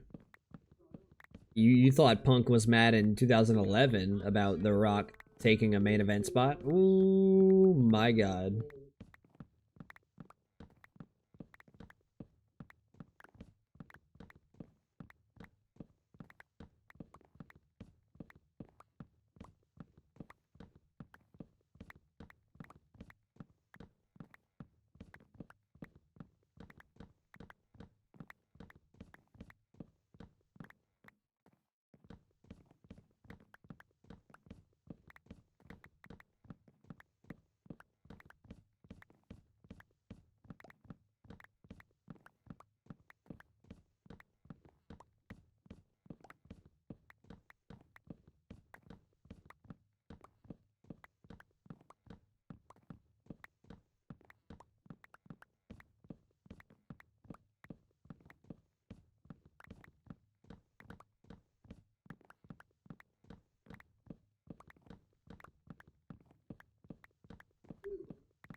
I have gotten back into the itch of not playing, cause fuck playing Warzone, but watching Warzone.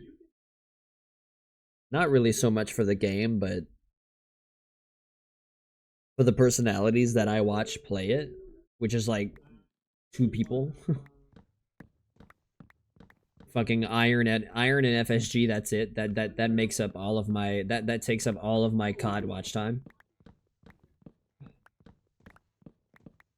I got the bug, man. I got the bug again. I got the fucking bug again. The multiplayer bug. I got the fucking multiplayer bug again, man.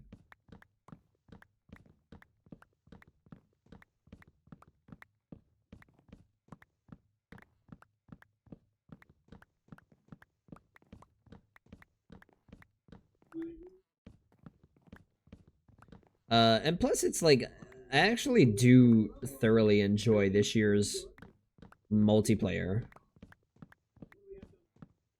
It just so happens that I had put like 14 days worth of playtime into that damn game just on the other game mode.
Uh-oh, hold on. Don't go, don't go.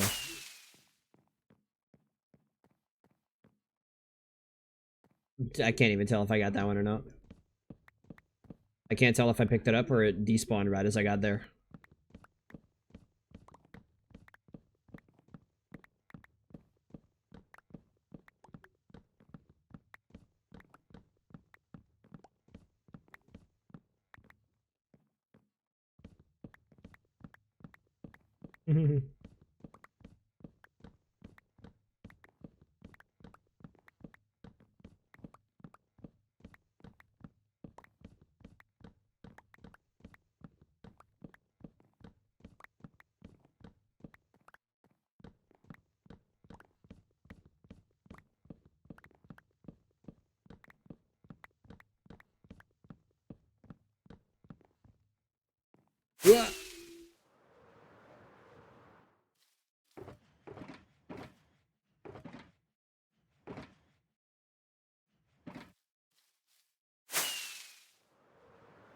Hmm.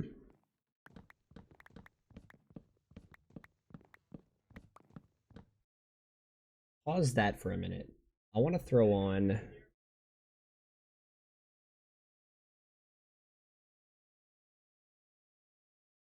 You know what? Yeah, hold on.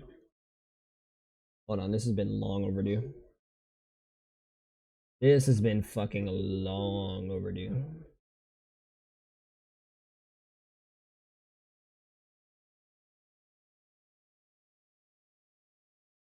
I just gotta clean up some ish.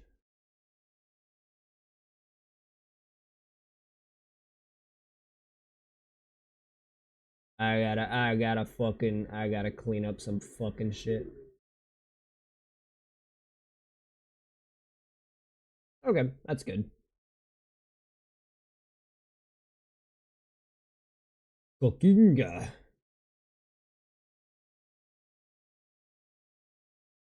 perfect. I'll just keep it like the fuck that.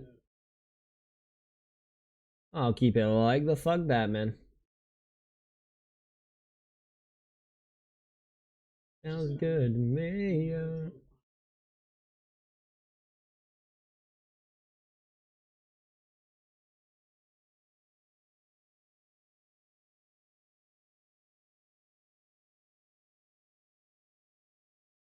Whew, man. Awful. Awful, awful, awful, awful.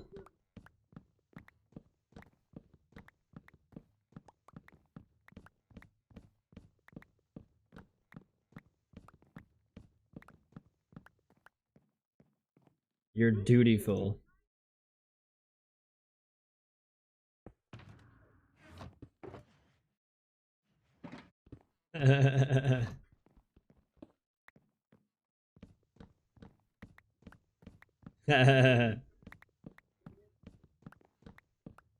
Most of the fucking people.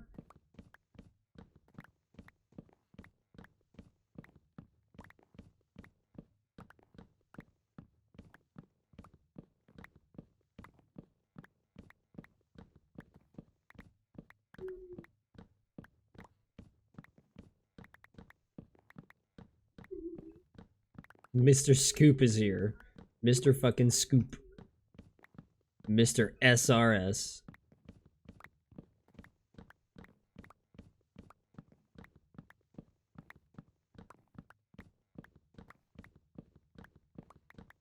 We are in a fucking 12 car fucking pileup.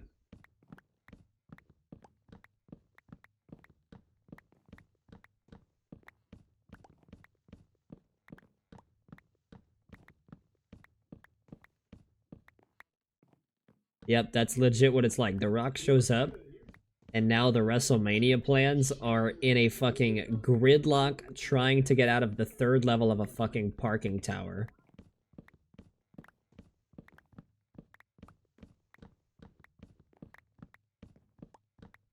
The WrestleMania plans, Soul on a pole match. You want to add some soul to your pole. Fucking Rock and Cody's Soul on a pole match.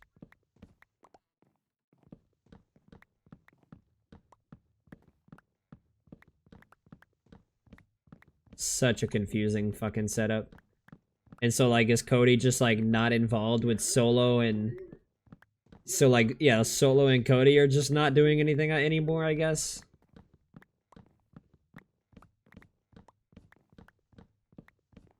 Fucking wild.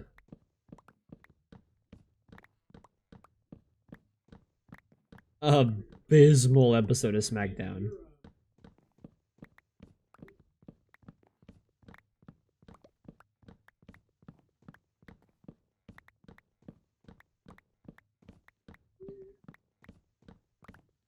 Fucking same, man. Fucking same, dude. That's such a fucking perfect point. Fucking so many people's bar for like a good show is so goddamn high.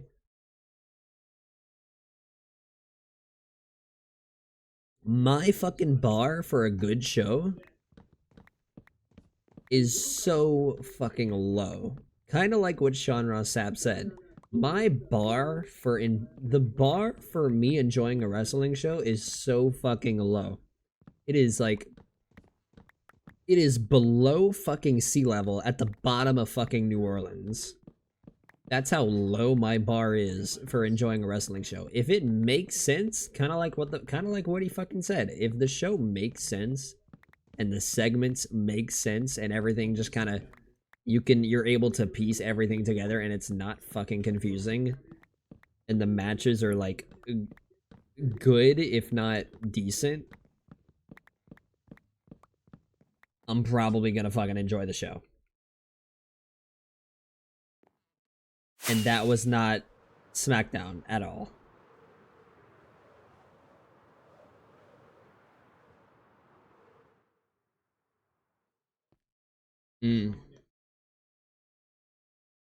What on earth was the fucking rock stop? That was shit thrown at the fucking drywall last fucking minute. Oh man. God, God. It was so bad, man. It was so fucking bad.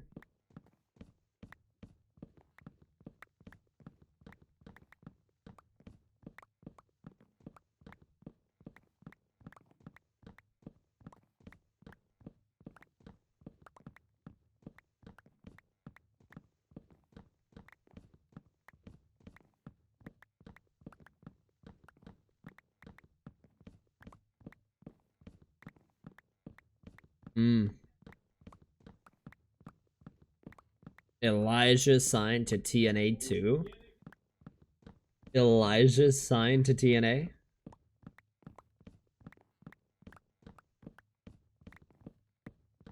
He stole the he took the Uncle Howdy hat and grew out the beard. Now we got a crossover between Uncle Howdy and fucking Elias.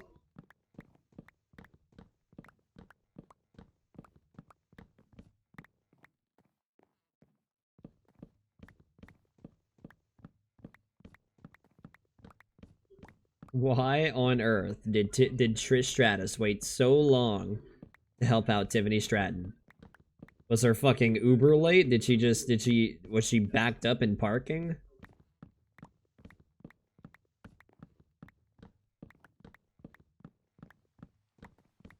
Please be a thunderstorm so I can skip it.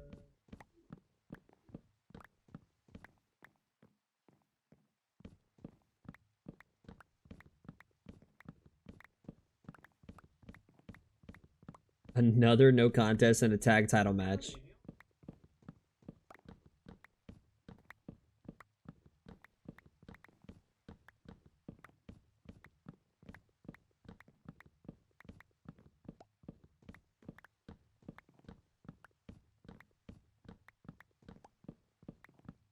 So bad. Such a bad show.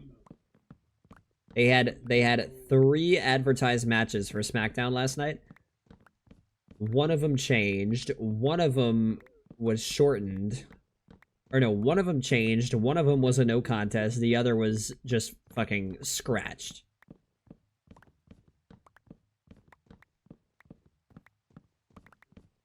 And by by WWE standards of the last like 2 or 3 years, for their standards as of late, it was an abysmal show. Like complete horseshit.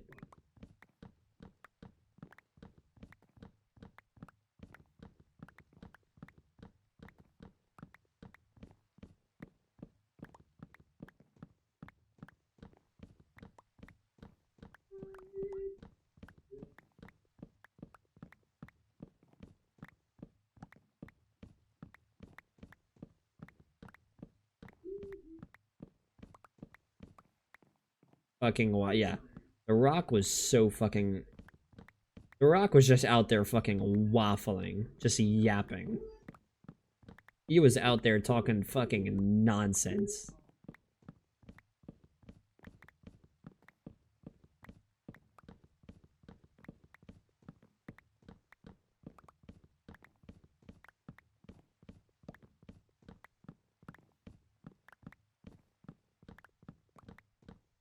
So bad.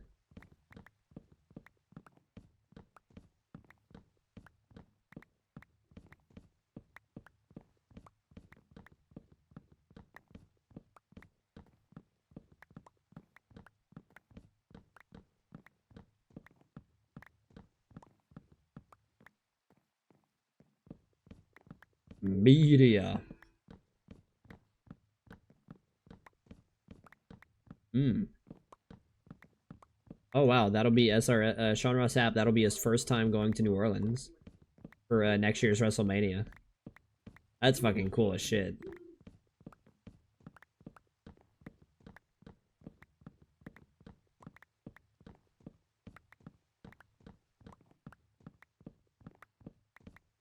And location, the New Orleans location was like apparently in the books for a long time.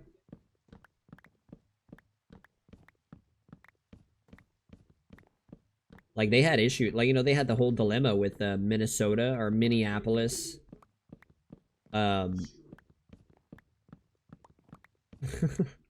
Minneapolis was supposed to get a Mania, then it got fucking you know, it got scratched, and then they like took it away from Minneapolis, and then they gave it to Las Vegas instead, and then they had like a lot of location changes. It's really surprising to see that this New Orleans location stuck and they didn't fucking change it.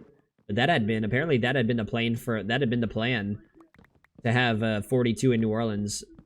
Um, yeah, for a while, and it never got changed. That's good. That's good. I get that must mean they like really wanted New Orleans to be a host city for like this era.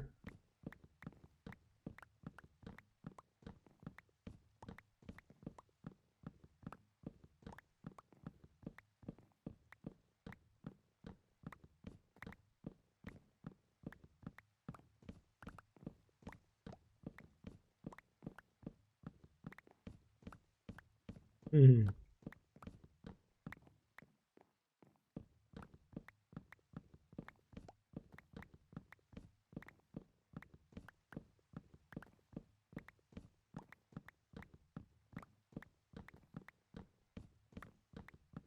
True.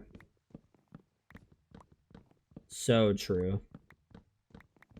It's you know, Bianca Belair, she's not against turning heel.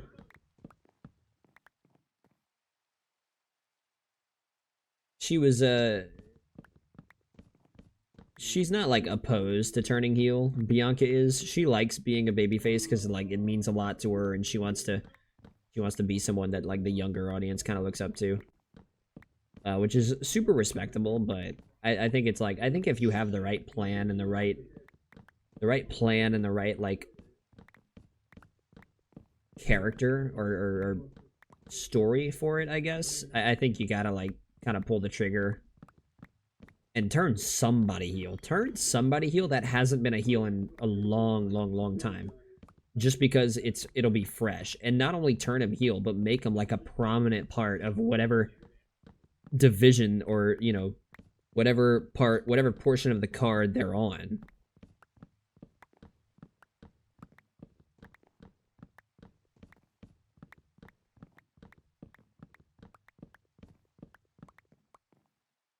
Of whatever fucking portion of the card they're on. Just do it to somebody that hasn't done it in a while.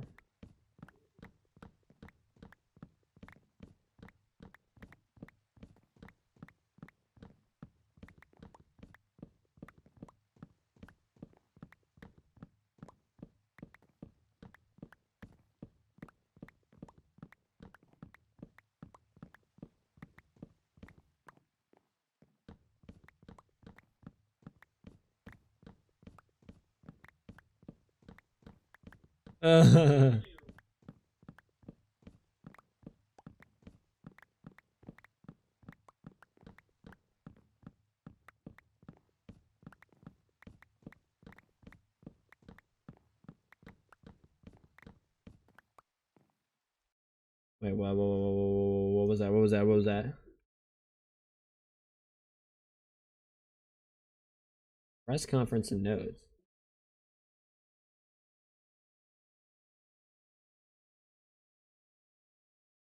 Wait, what?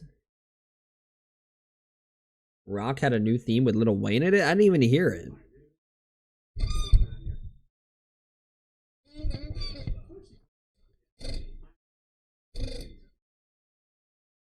There we go. Ooh. It even reminds me of his oh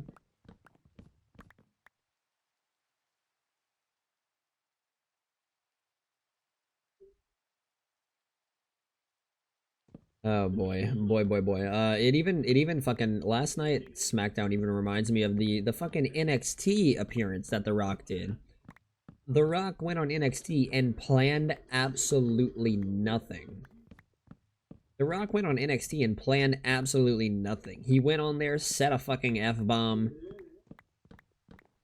and literally it just said it took way too long to get to the fucking dude. That like, why is he allowed to do like? Can somebody not tell The Rock like, hey, you clearly don't seem like you have a plan. we're not gonna get, we're not gonna, we don't, we don't care if you're on the board. We're not gonna give you a segment on this show. Like, can they not fucking rule him down like that? Like, why does the, why does he have so much power to do that? That just doesn't make fucking sense to me. Like, the NXT thing should have been a really glaring fucking example. If he's gonna go out there with not a fucking clue what he's gonna say, and then proceeds to go out there and say nothing, just like waffle for like 8, 10, 12 minutes. If he's gonna go out there and do that, why the fuck would you let him do that again with one of the like the fucking quarterback of the company on a SmackDown leading up to Mania? So weird, man. So fucking weird.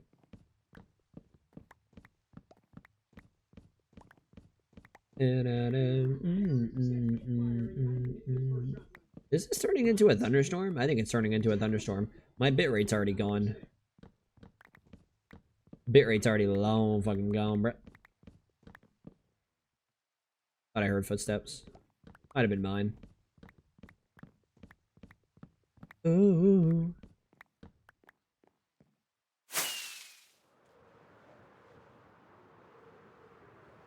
Cause I got better since you got gone. Swear it was like I be damn.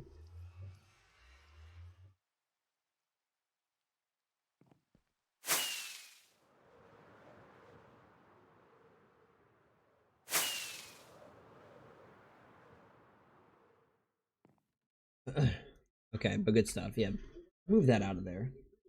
Get out the fucking way. Cody is turning heel. 2-man power trip. Yeah, that's not gonna be Cody.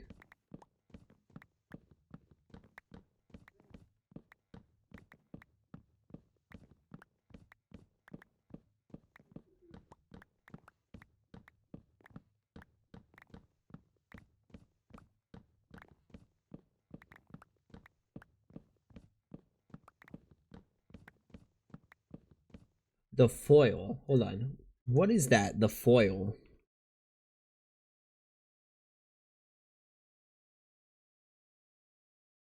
A foil? Wait. A foil is a literary device. A foil is a character who contrasts with another character. Typically a character who contrasts with the protagonist. Oh, yeah, have Cody go. Okay. A foil to the protagonist may also be the antagonist of the plot.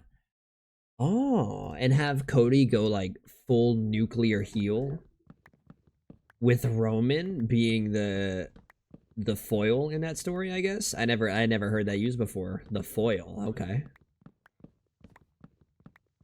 That would be a wicked turn of events though. I feel like that would also do numbers for not only Cody's character because it would be so fresh seeing him be a heel, but it would do numbers for Roman's character because Roman's technically a babyface, but he's still kind of being like a very like selfish, acting for himself tribal chief kind of thing. Like he's still doing things that are very selfish and self-benefiting. Like whenever they were getting the OG bloodline back together for Survivor Series, and he was still talking down to Jay, still hesitant to accept Sami Zayn at first, hesitant to even want to work with CM Punk. And then fast forward to, you know, after all that, fast forward to the Royal Rumble, he gets dumped out by Seth. No, he and Seth get dumped out by Punk, and Punk gets dumped out shortly after.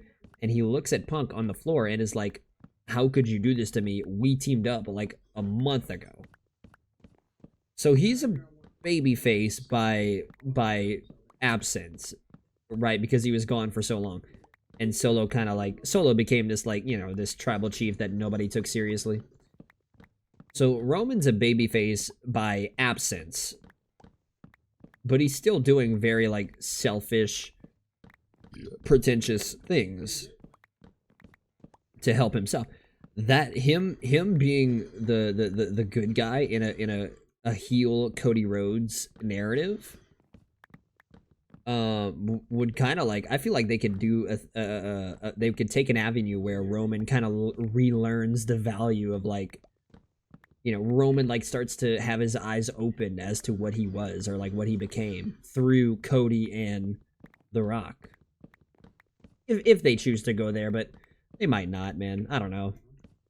It'd be cool though. It'd be cool if they, like, you know, Cody goes full blown nuclear heel,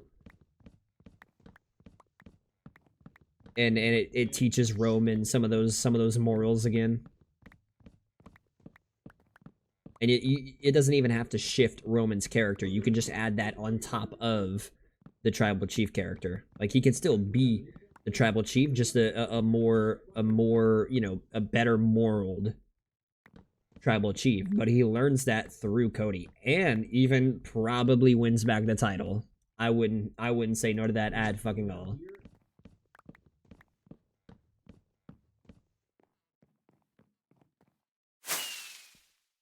But it all but fucking confirms.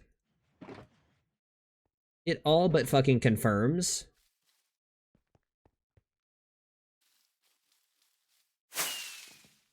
it fucking all but confirms whenever they had The Rock come out at Bad Blood and throw up fucking gang signs at the end of Bad Blood, they had no plan for that shit. They had no fucking plan for that shit.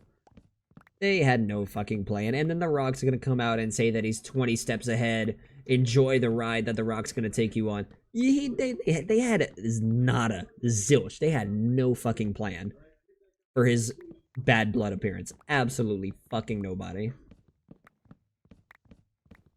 So fucking, it's so pointless. Cool moment, but good God.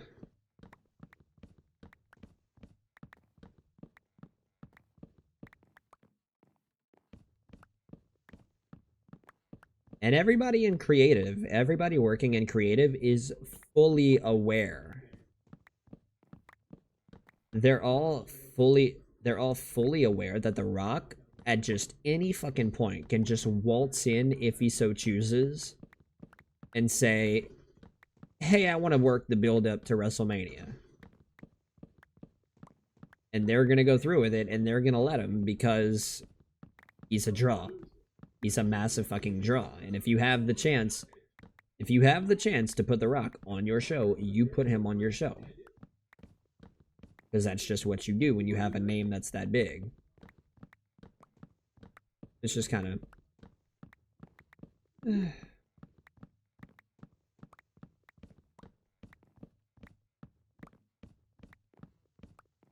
frustrating to see a good product get kind of like dumped off by that.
Oh god, who the fuck knows?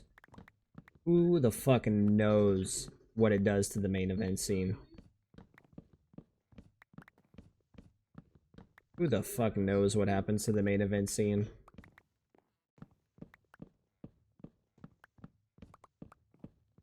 I don't fucking know.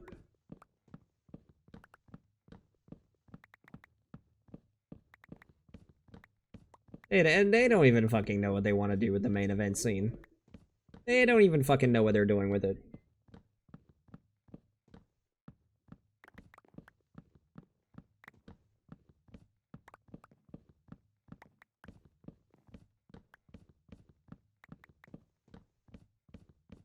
I guess it could be they can recover they can save this.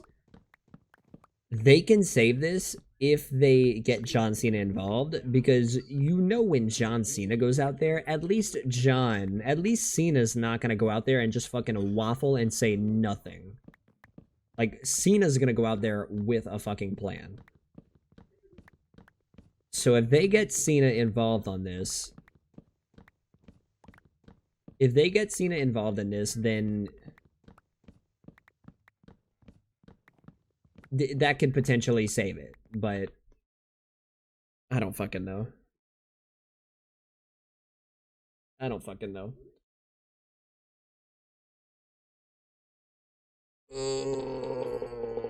Oh, that felt good. It's not that's not it though. I got like a little bit more there. Oh boy. Oh.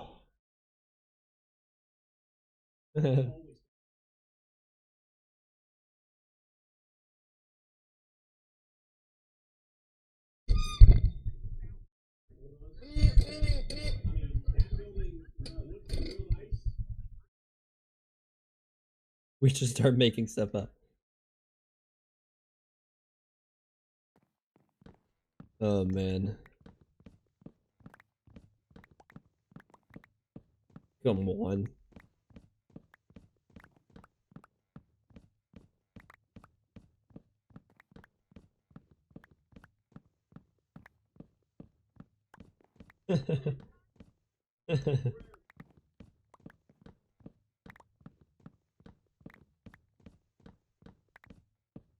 The Rock trying to be a Gundam villain. Bad show. Really bad show.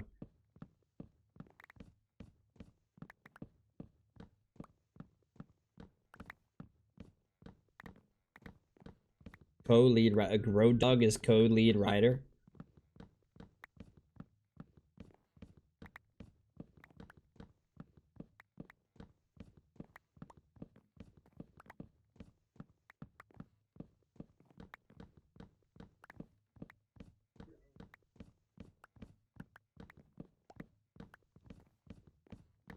Stinker. Stinker of a SmackDown. I want your soul, man, Johnson.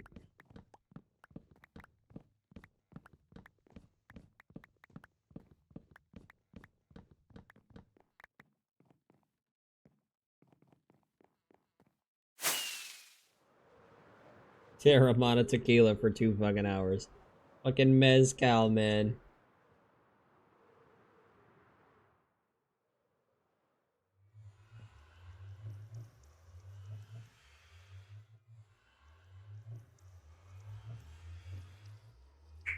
Mm. Your soul is mine. I want your fucking soul.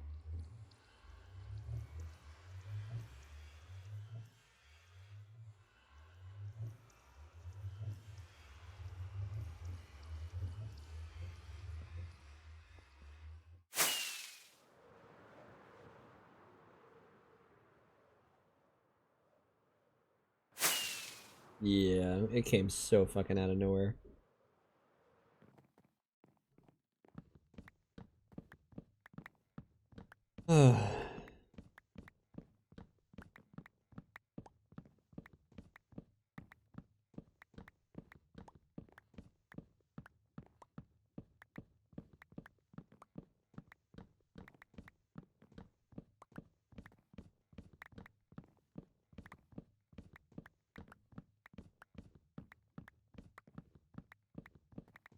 Jesus Christ.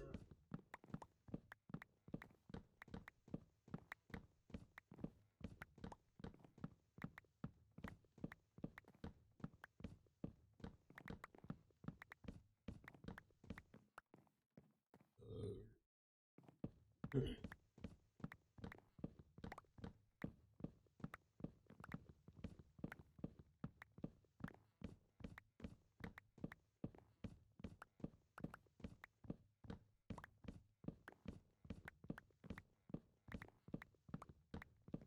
20 steps ahead. No.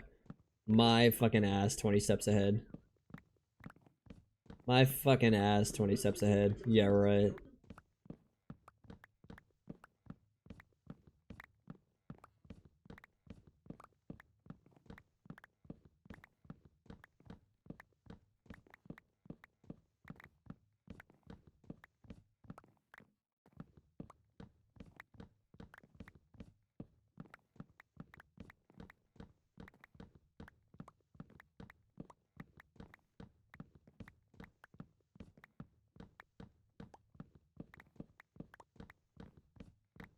Oh, that could fucking change in a heartbeat.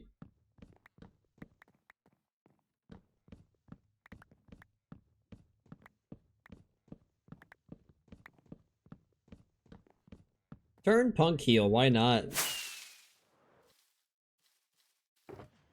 Turn fucking Punk heel, man. Let Punk be a heel.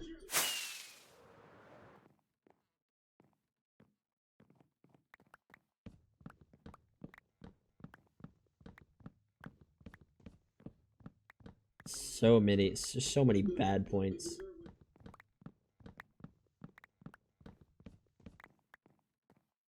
Hold on. Could have been an email. Hold on. Be right back.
The lack of attention also is like glaringly obvious.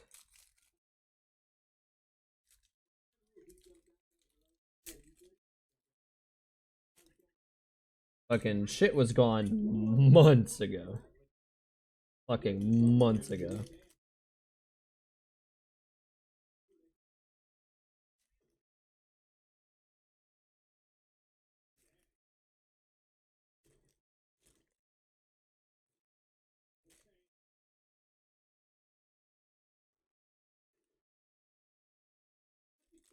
Mm.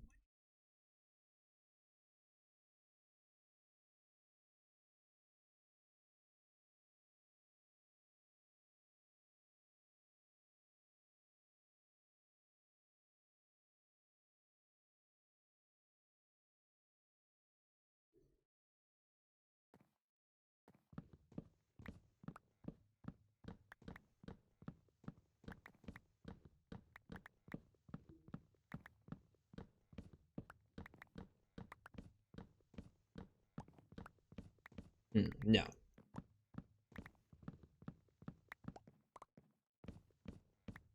As much as people might want Cody to turn heel, Cody's not. We know Cody's not turning heel.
And then what does fucking Roman do at Mania though? That doesn't like.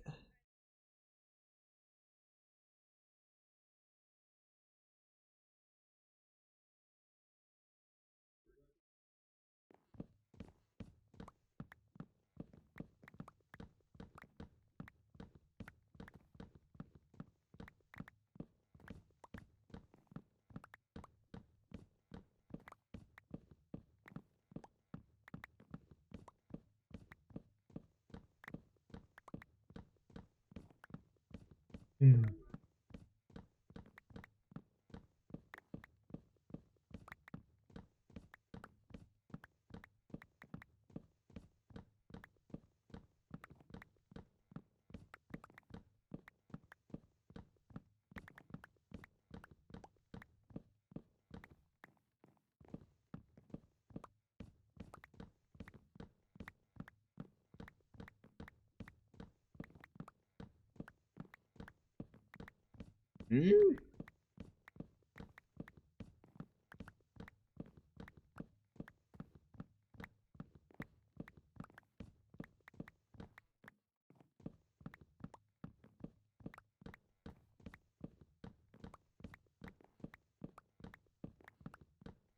No longer Chekhov's gun, Rocky's match.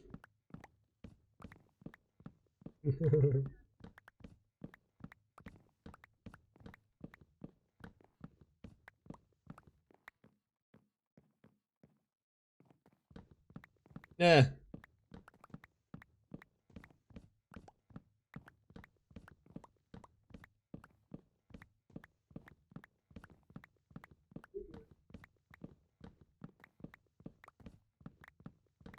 God, it's so fucking weird.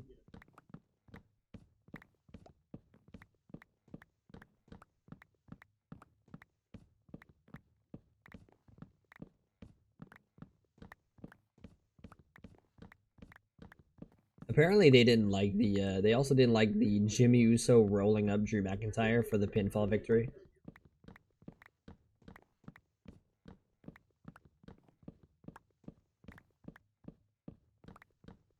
it makes Drew look so weak, man.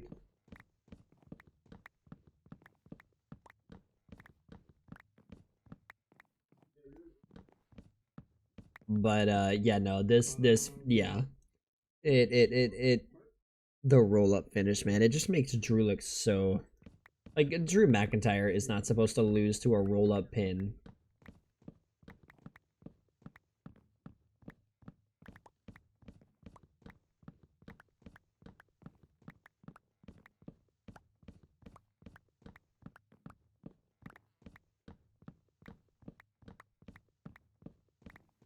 Jimmy should not be rolling up Drew McIntyre for a pinfall.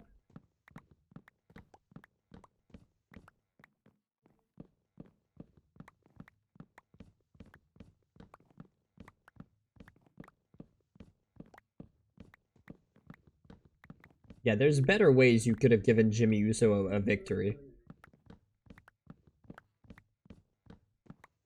Much better ways for Jimmy Uso to have gotten a victory.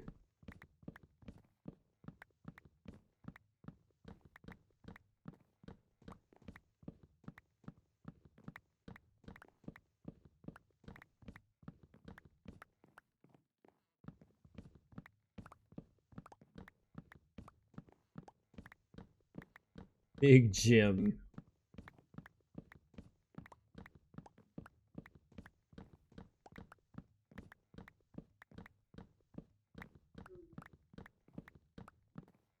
Yeah, Jimmy has just kind of been floating around. Don't really know what Jimmy Uso's doing at the moment.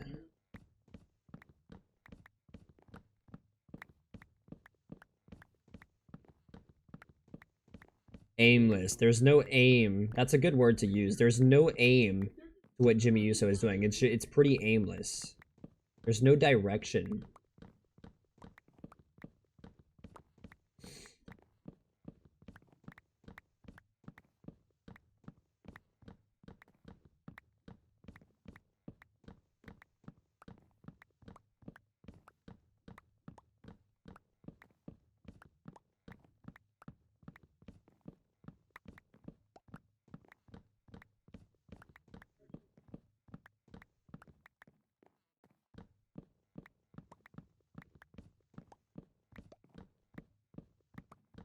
Yeah.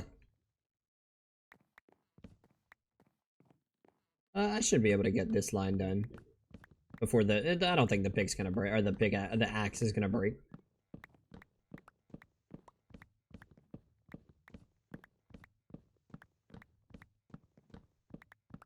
Oh, that's true. Next week is also. This week is also the fucking. Next week's also the go home show to Elimination Chamber. Oh, that's scary. That is scary.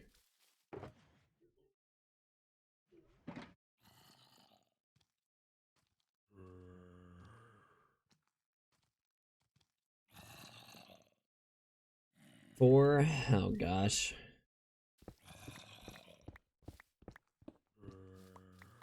I picked all of them up. Cool. Alright. Bounce. True losing to a roll up is so bad.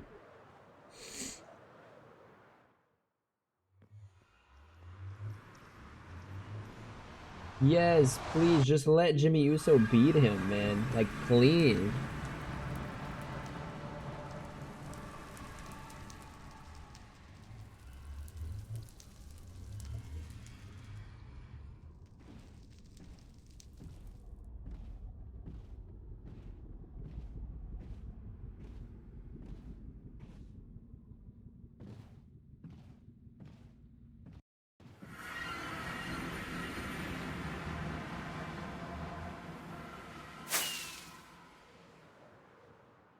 Not even like a roll up pin.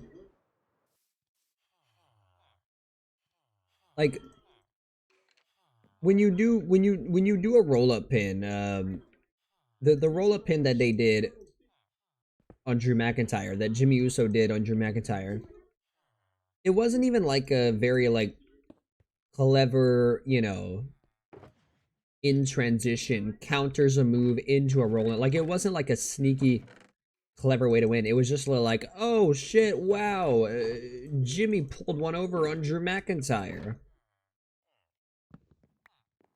and like Jimmy Uso of all people does not need to win that way.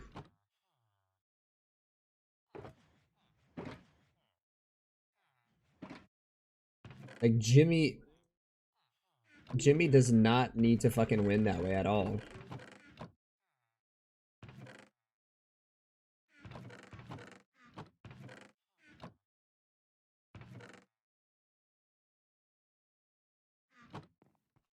I feel like I should move sticks over here. I don't know, man. I don't fucking know. I need to move sticks somewhere. I just don't know fucking where.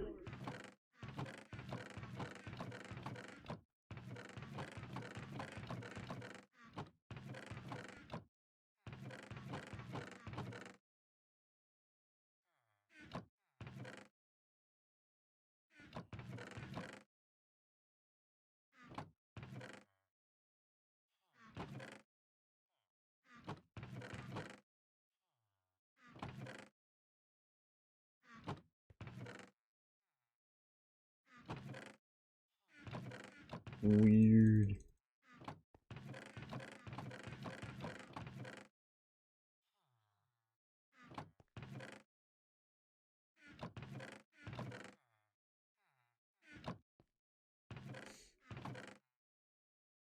I don't even know where I want to move these to. Ugh.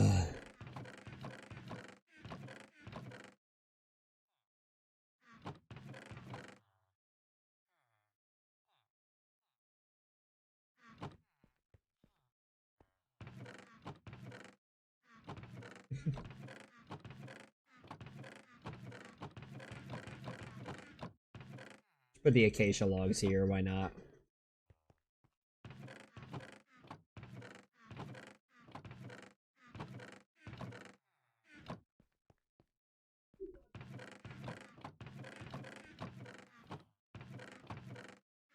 What is this? Oh, that's the birch. Oh, I can move him here. I'll put the jungle right there.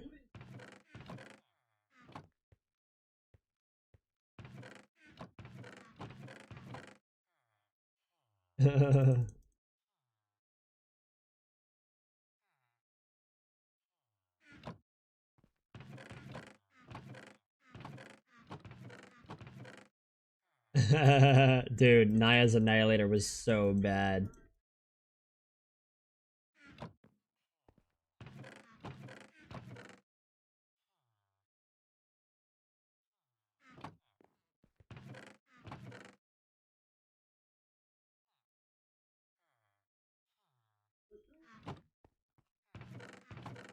So bad. Have sat down all the way. Good God. So bad.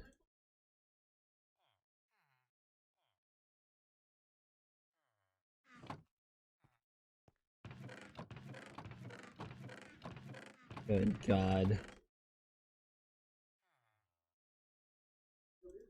It was a decision. It was a fucking decision.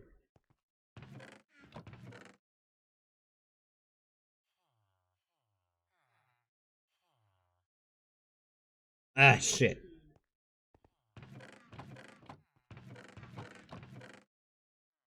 Nothing is safe anymore.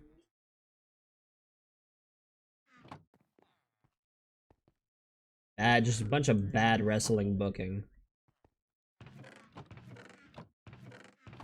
All a fucking round.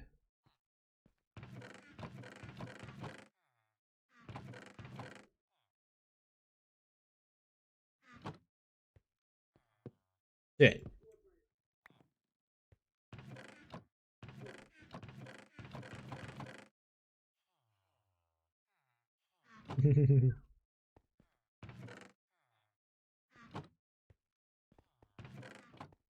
Ah. If you're down.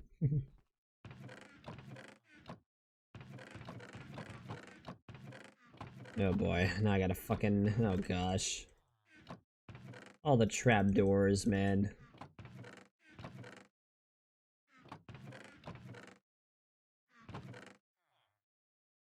I hate this. I hate everything about this. I hate everything about this room. At least the wood. I hate everything about this wood storage.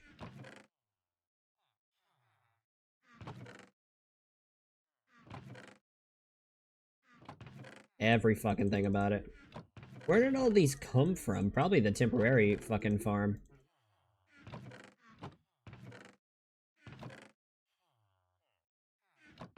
Oh boy, main event performance.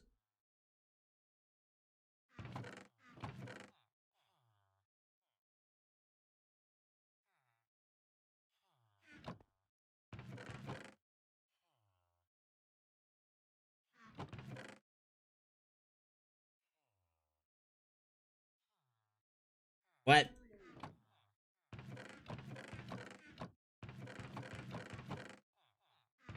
Goddamn, they're even taking shots on Sean.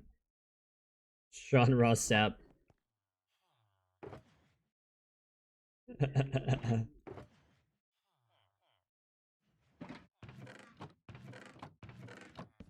Shit.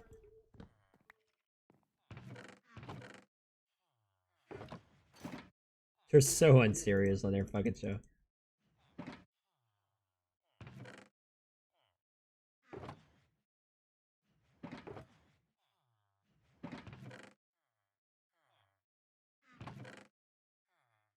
Oh wow, the most consistent blue brand in the game.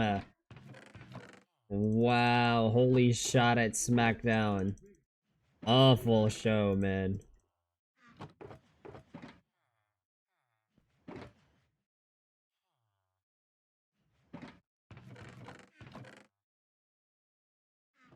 Yeah, who are the other vignettes? I couldn't think of the other vignettes. Um, Zelina, yes. Oh, she had such a cool vignette. That's who it fucking was.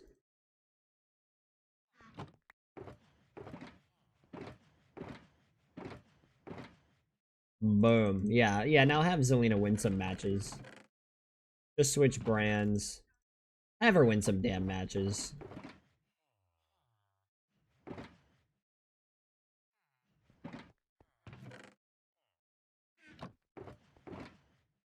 Wyatt Sixville.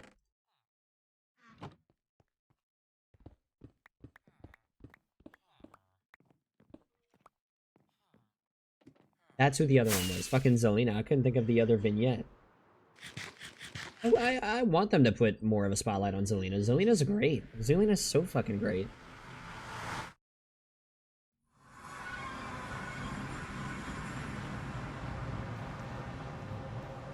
Eh. Nope. She did absolutely nothing with the LWO. She was basically just a fucking cheerleader the entire time.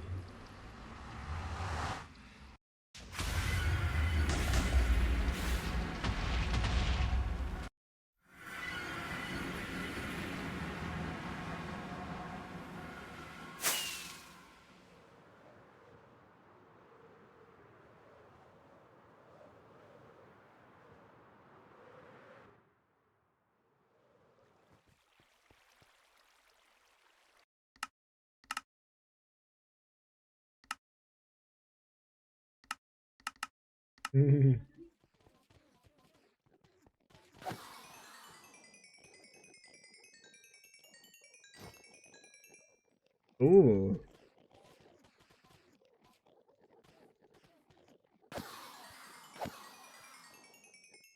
The fuck is the bread line?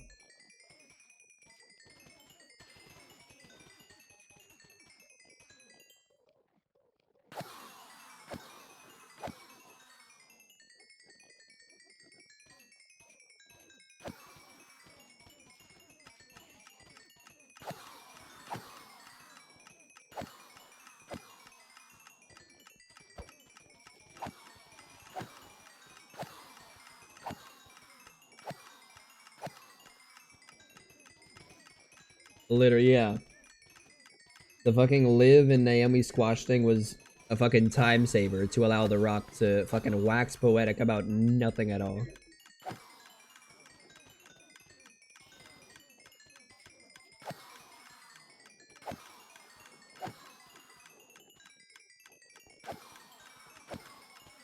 That was Naomi.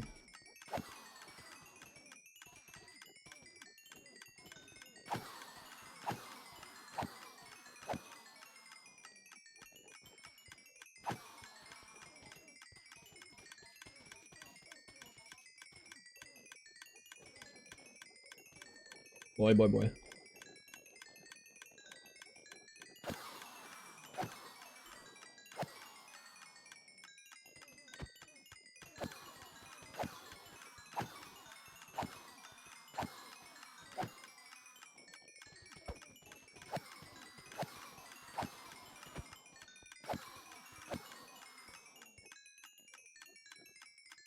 Hmm.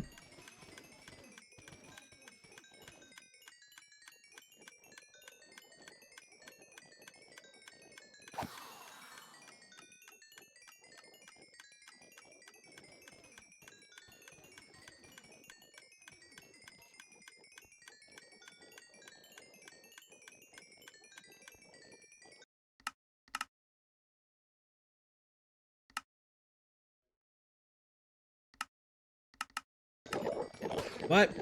Rikishi.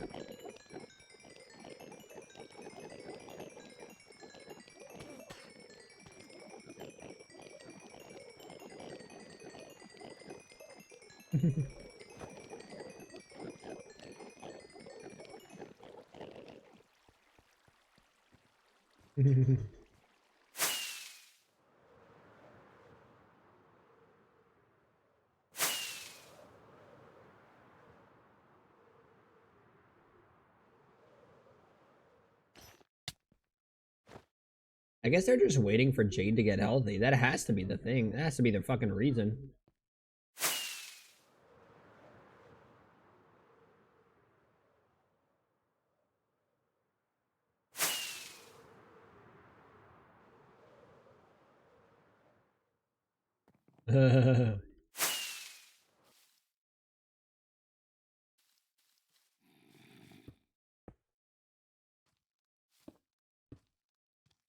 Oops.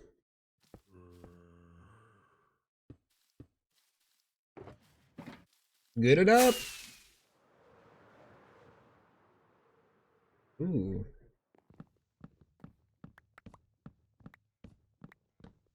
The Rock Cody segment. I understand it, but I don't understand it.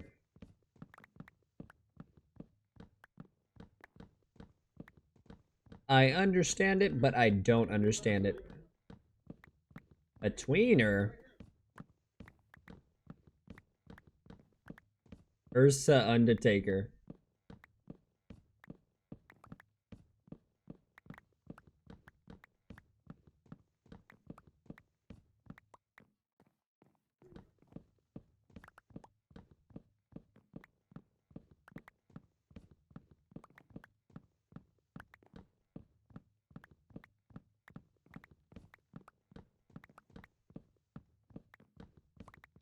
But The Rock would play it off and say, "Oh, it's the final boss. The final boss does what the final boss wants. That's the whole point of the final boss. He's not a heel. He's not a face. He's the final boss. I'm 20 steps ahead." Fucking like absolute horse shit. You can fool a dumb crowd. You can fool the mass majority of the dumb crowd. Or well, no, you can fool a majority of the audience who's typically a dumb crowd. But you can't fool. You're not fooling people who pay attention to the fucking product.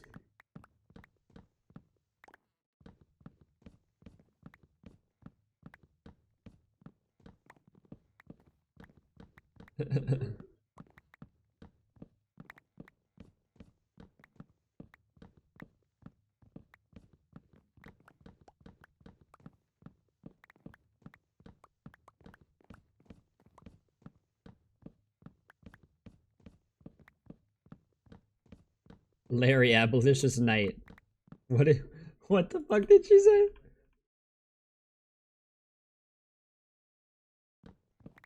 Larry Abolitionist Knight.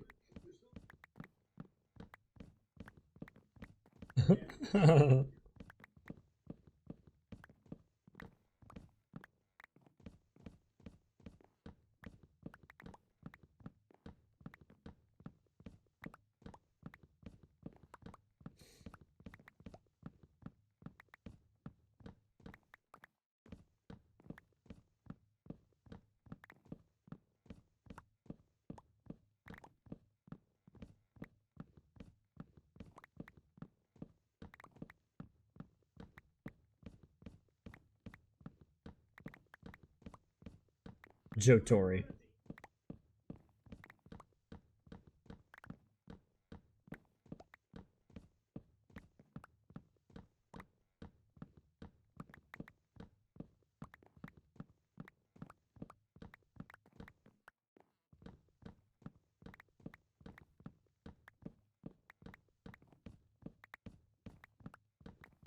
Oh wow.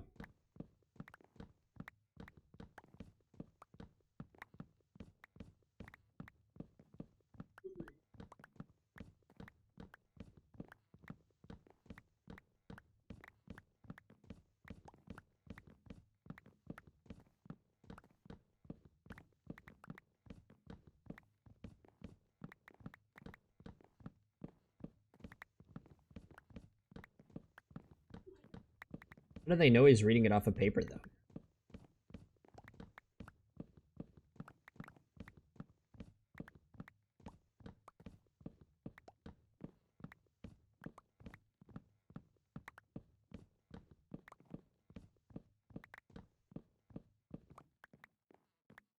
Vic is awesome, man.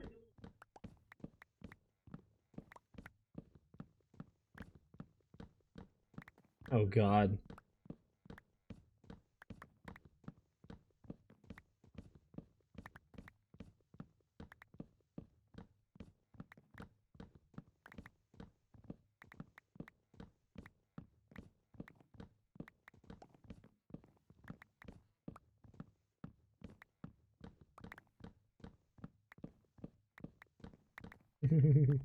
He does not like Miz and Mello.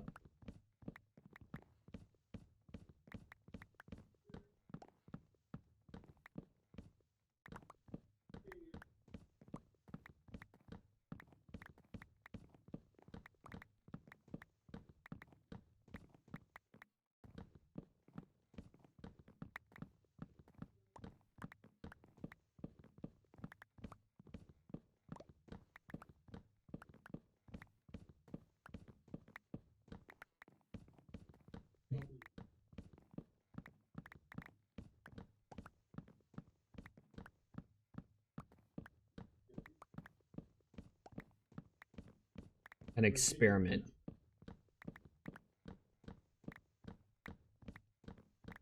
The best of 7 with Andrade.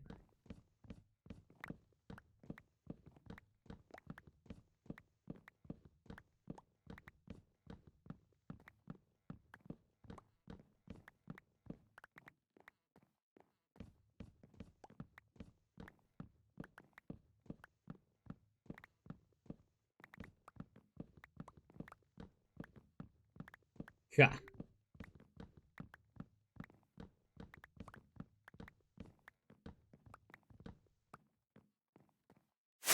The Miz is always in a tag team with somebody.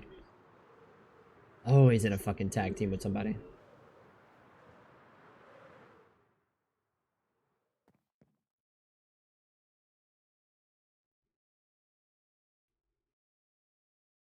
Jeez.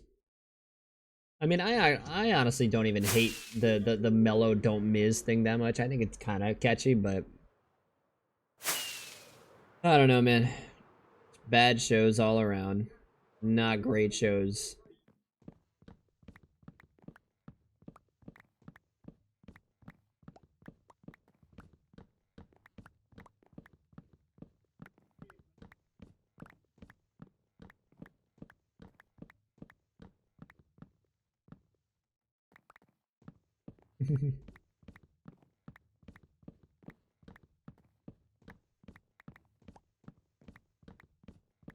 Boy, boy, boy.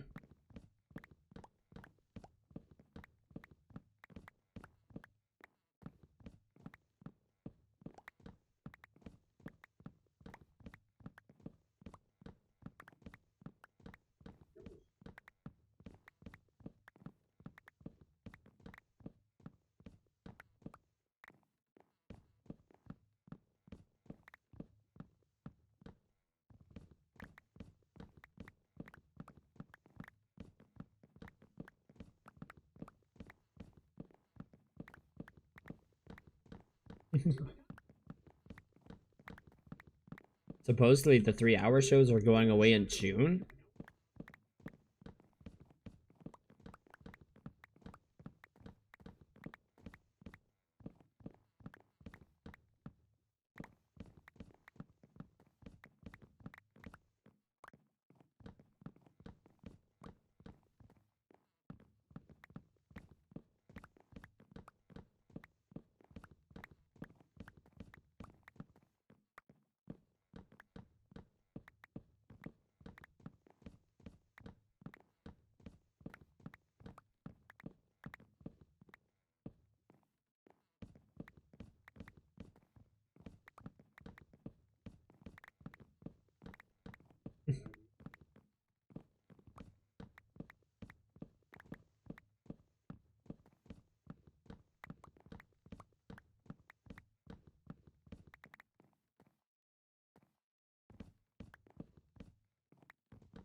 Hmm?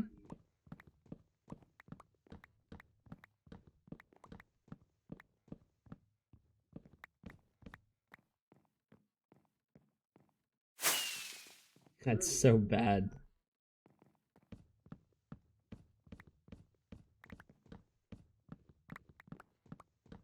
Yeah, everybody Becky Lynch helped had kind of just everybody Becky Lynch helped is now gone.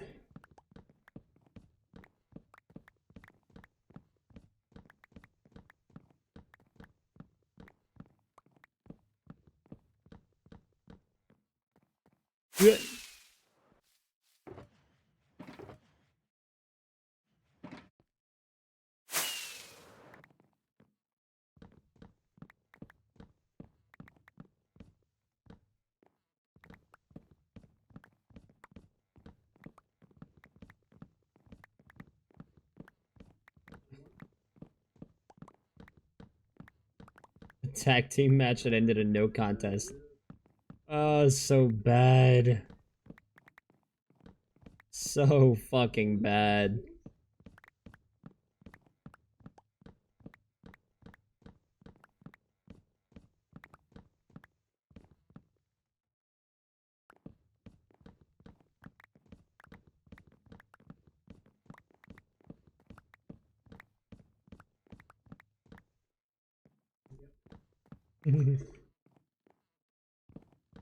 Oh god.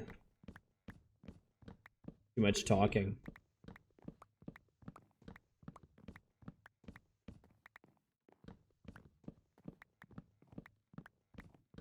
Really?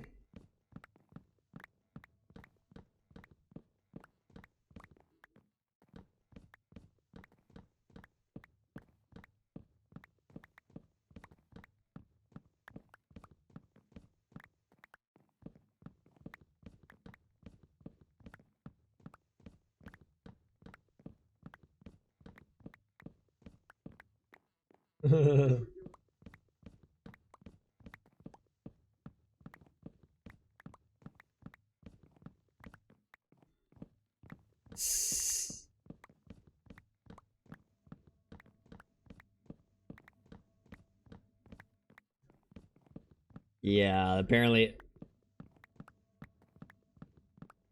the crowd in New Orleans is another talking point. Kind of like the crowd was just kind of sitting on their hands. I mean, pretty soon they're gonna stop coming down here. I mean, they'll probably keep New Orleans as the host city for like, you know. I don't know, man. I don't know why the fucking. I don't know why nobody just wants to participate in the show.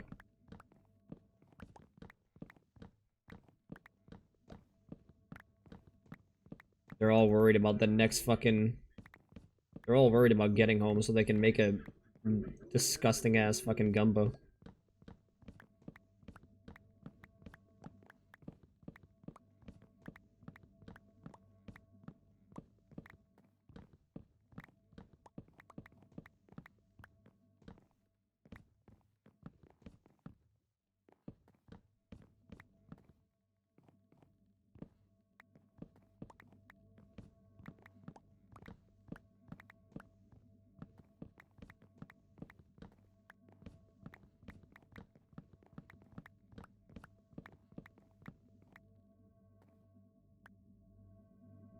Oops. Damn.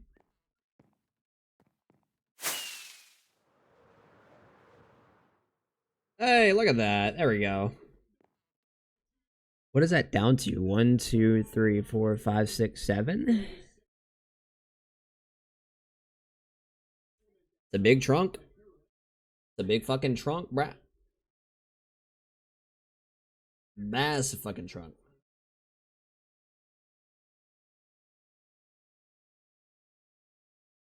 Jeez Louise, these shows are rough. Clavs. Fucking clavs.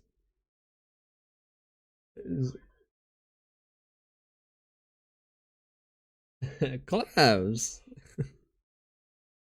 Just use it as a fucking exclamation. Oh god.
Three fifth three. I ain't getting that shit for free, bruh. The fuck you think you is? The fuck you think you is?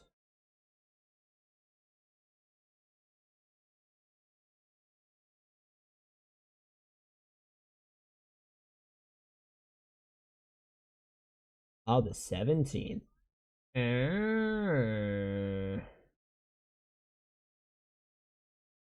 17th. Let's see.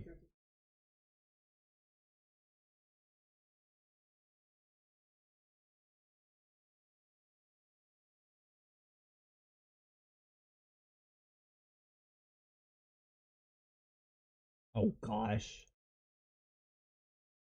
Excuse me.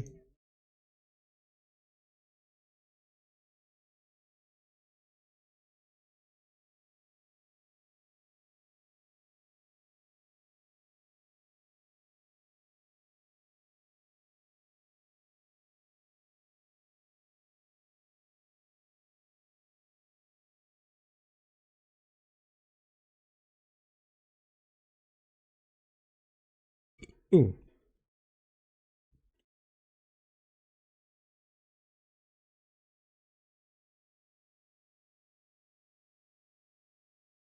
Okay, right there. Boom.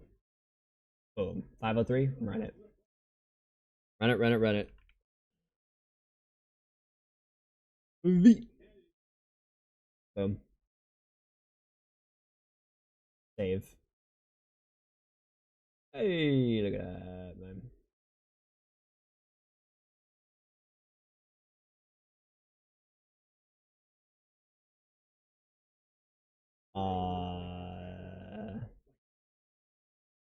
What?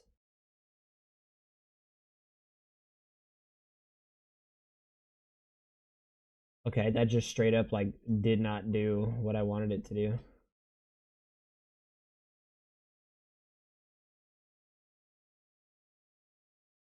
That straight up did not do what I wanted it to do.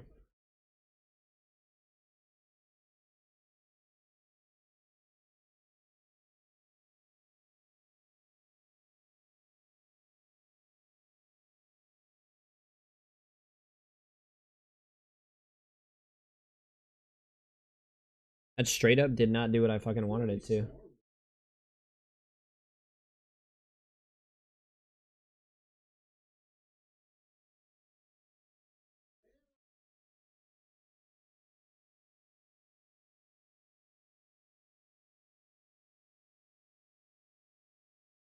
Can I try this again? Like,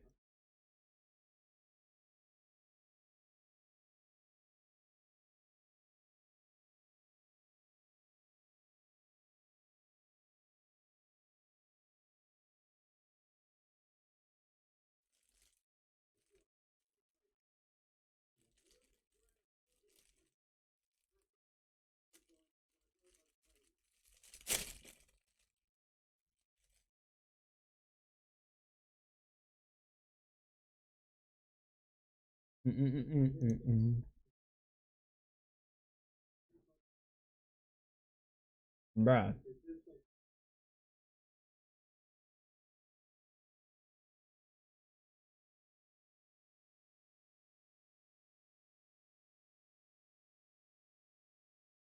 I don't get it.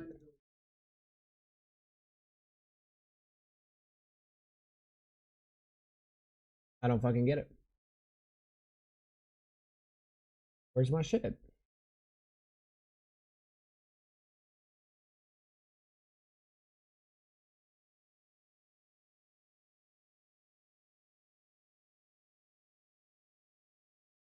Mm?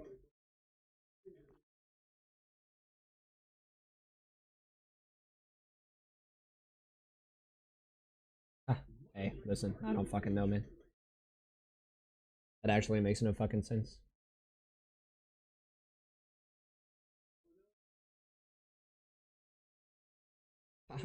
Ah, ah, fucking beats me. Fucking beats me, man.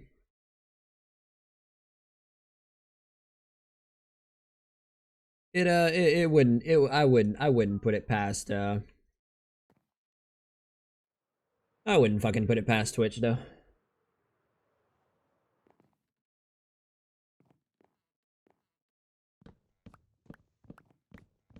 Mm.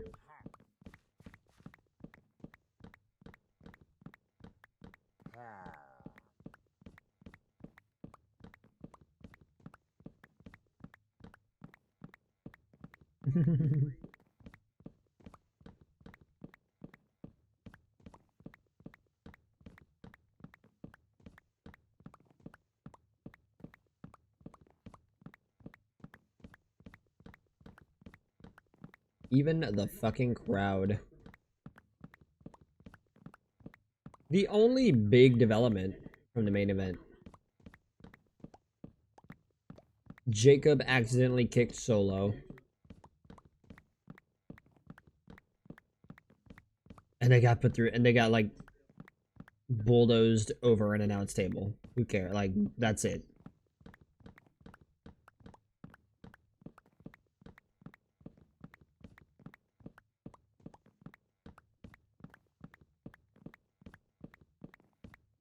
Ugh.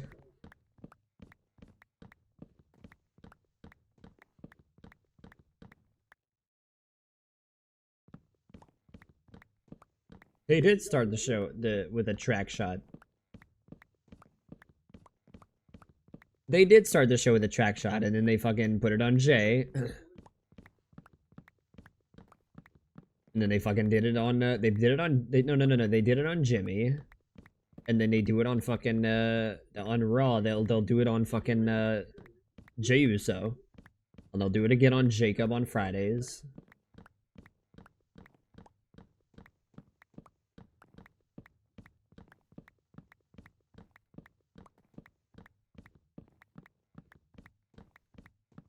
Jacob Fatu's murdering people in the ring. Killing people killing people in his promos also.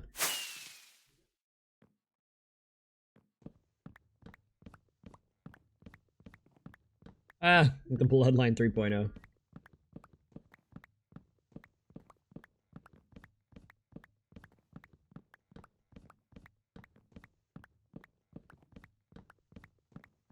The fucking Bloodline 3.0, that's pretty fucking rich.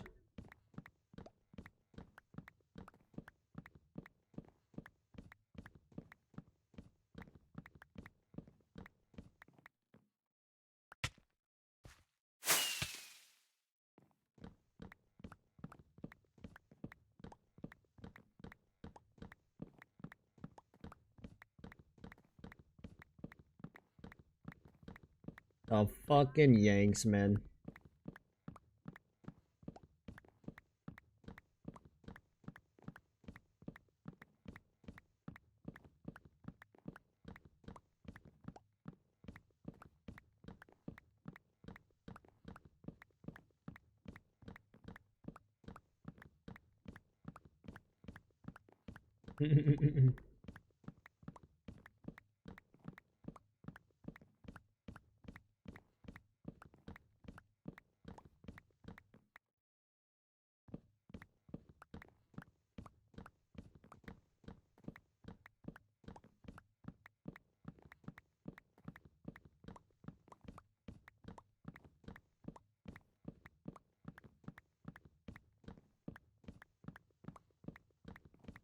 They had banners in the set up in Championship Square outside of the Superdome. Outside the Superdome, if you go behind it, if you go behind the Superdome and you go like kind of down, well, I guess it's the front of the Superdome.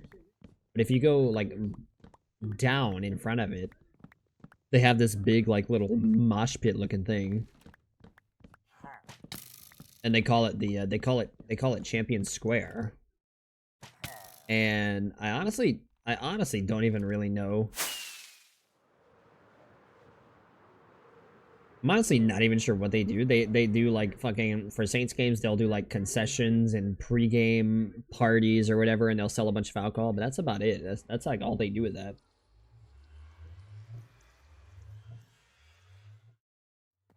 And fucking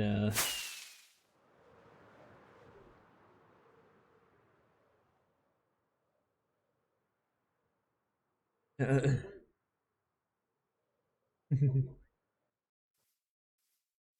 think they do like mini concerts there too.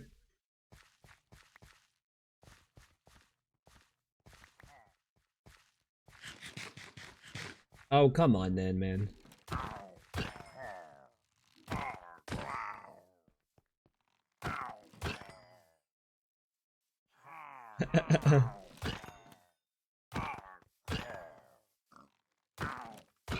That is too funny. Car promos.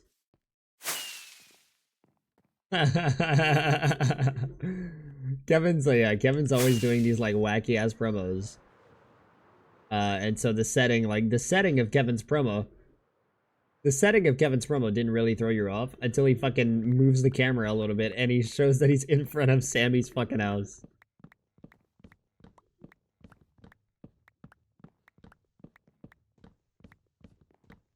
Watch, guarantee you that Skeleton's gonna see me. He does! Ow! Bitch.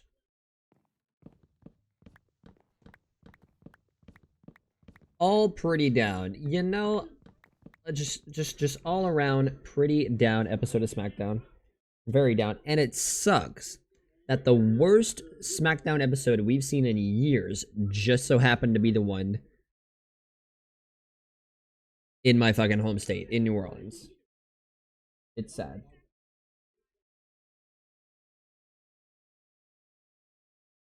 Mm-mm-mm-mm-mm-mm.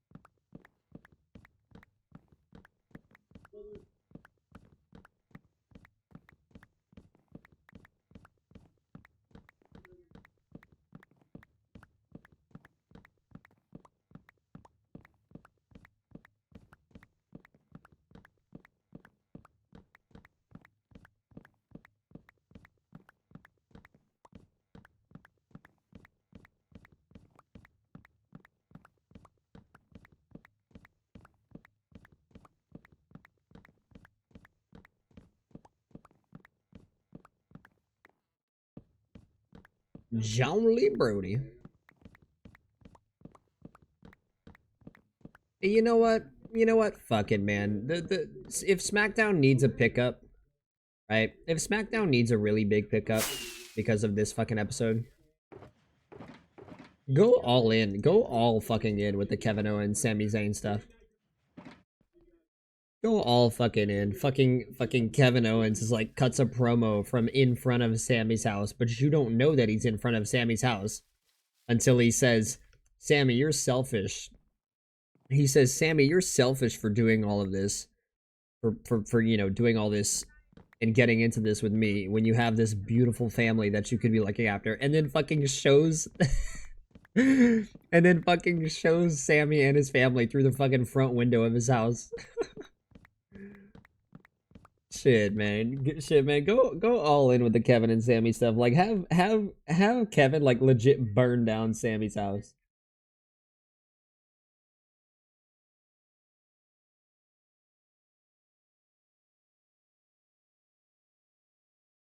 God, man. Have him legit burn down Sammy's house.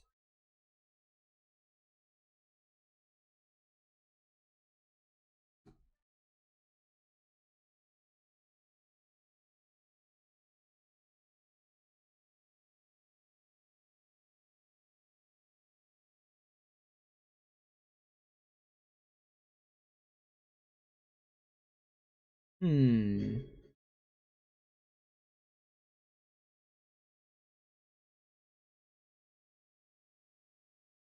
Speedball.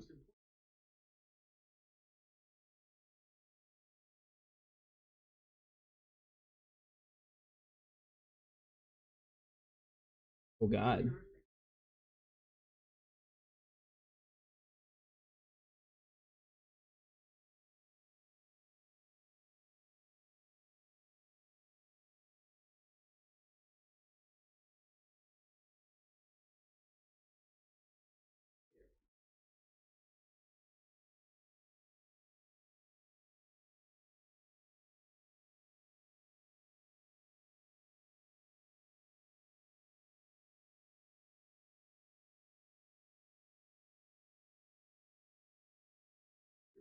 Hmm.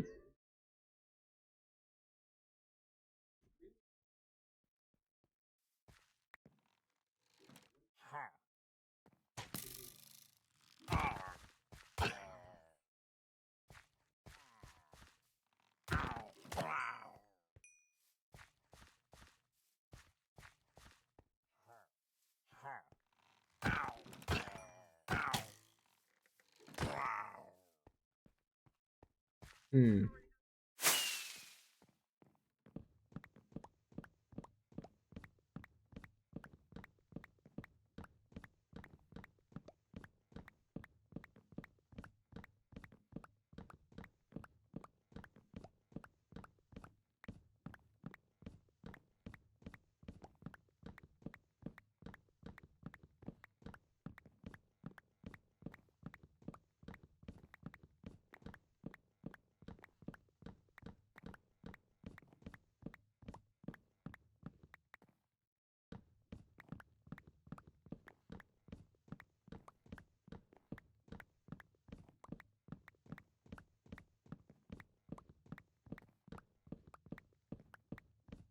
Fucking Wayne.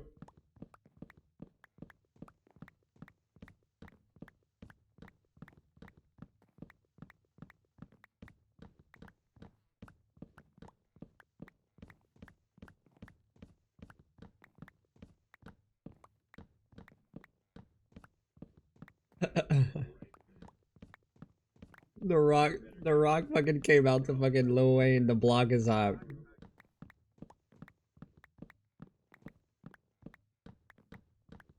What a mess of a segment.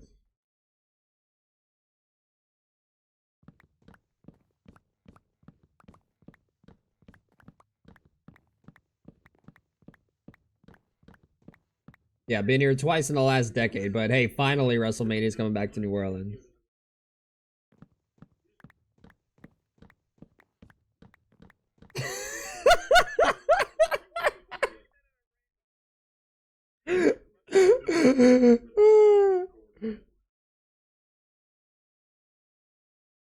They give Pyro for his fucking announcement.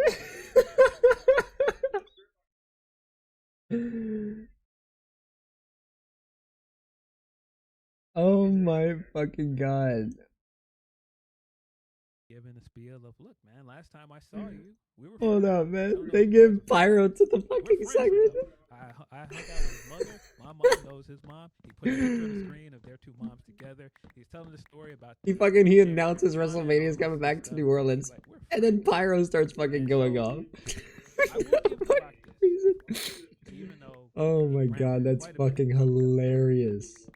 he's very Also, good is this at like it. producing He's very or good at what? seeing the reaction to something and going, hey, we got to Oh yeah, change look at this. that. Because I think he realized that people were disappointed that he wasn't going to be a part of this WrestleMania build. I think he realized once he pulled out and there was not going to be a match that people wanted to see him. So he wants to give people Okay. something.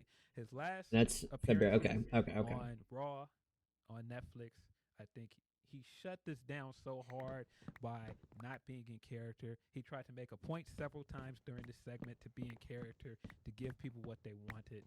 Um, but it's still very apparent that he's not wrestling. And if you didn't read this from this, I don't know how you didn't. But so he's going on, and he's like, Cody, I want you to be my champion. I want you to be No my time, champion, Cody's Cody. looking around confused, and he's rambling like, "You're this, you're that. You have this amount of Instagram followers. You are a great champion, but I want you to be my champion." And so, by the end of this segment, Cody is confused. He's like, "So wait, Cody's just confused of all of the us. belt? You want to challenge me?" He's like, "Oh no. I just want your soul."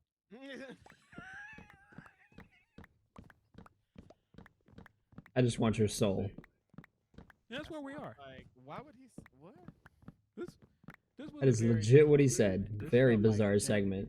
trying to talk around the fact that he doesn't plan on wrestling, Yes. but also This all could have been an email, Phil. I heard that this segment clocked in at 27 minutes, and we don't need. This segment was 27 minutes. He's not going to be at WrestleMania. this went on way too long. This could have been edited down and made more succinct. This wasn't nearly as interesting as a lot of his promos when he came back last year, because there was a point, there was a story in place.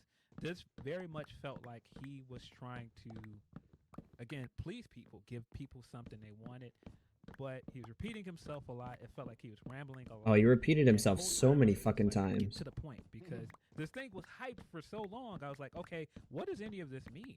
And by the end of it, we still didn't get any of this. I mean, Yeah. to get a talking promo, to Yep. promote another talking promo is wild. To go, hey man, I don't want your answer right now. Give me your answer next week at Elimination Chamber at Toronto. And I'm just like, well, no, you hyped this thing up like this was going to be a big deal, you showing up.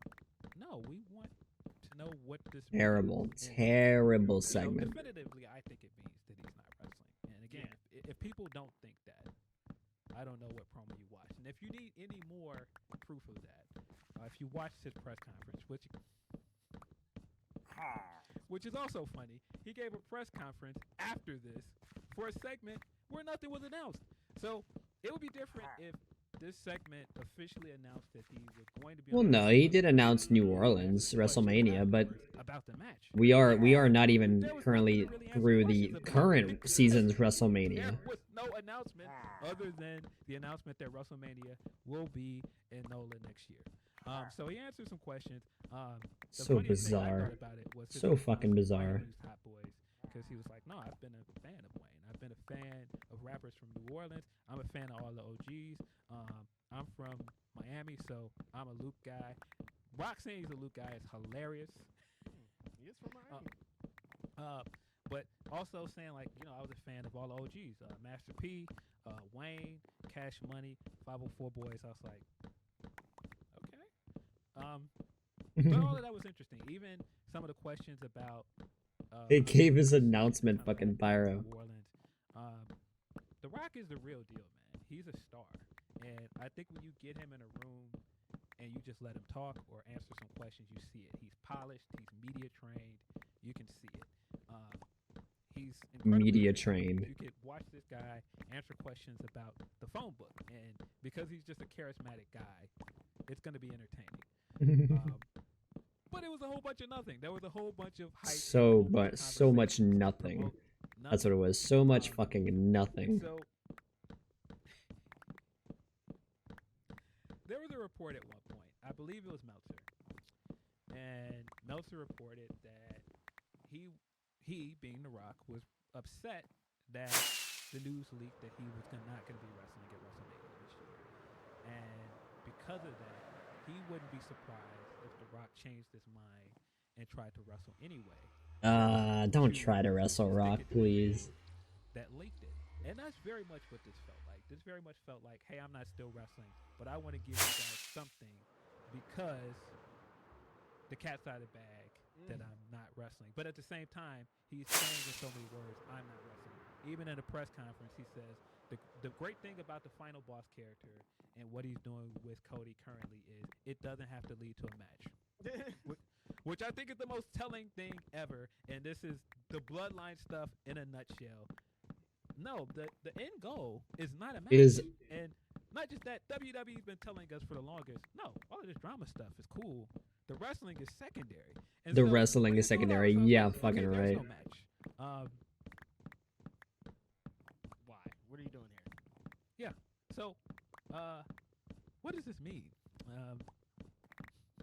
So I bad, think we man. need to start having distinguishing who's about to show up. We're gonna need to start having. All right, tonight The Rock's gonna show up, and he's ready for action. He's gonna be part of the bloodline. He's gonna fight Cody. He's gonna blah blah blah. Or alternatively, tonight Dwayne Johnson, TKO board member, is gonna show up. TKO About board how great member. everything is. This felt like who wanted to make this announcement, but he was like, you know what?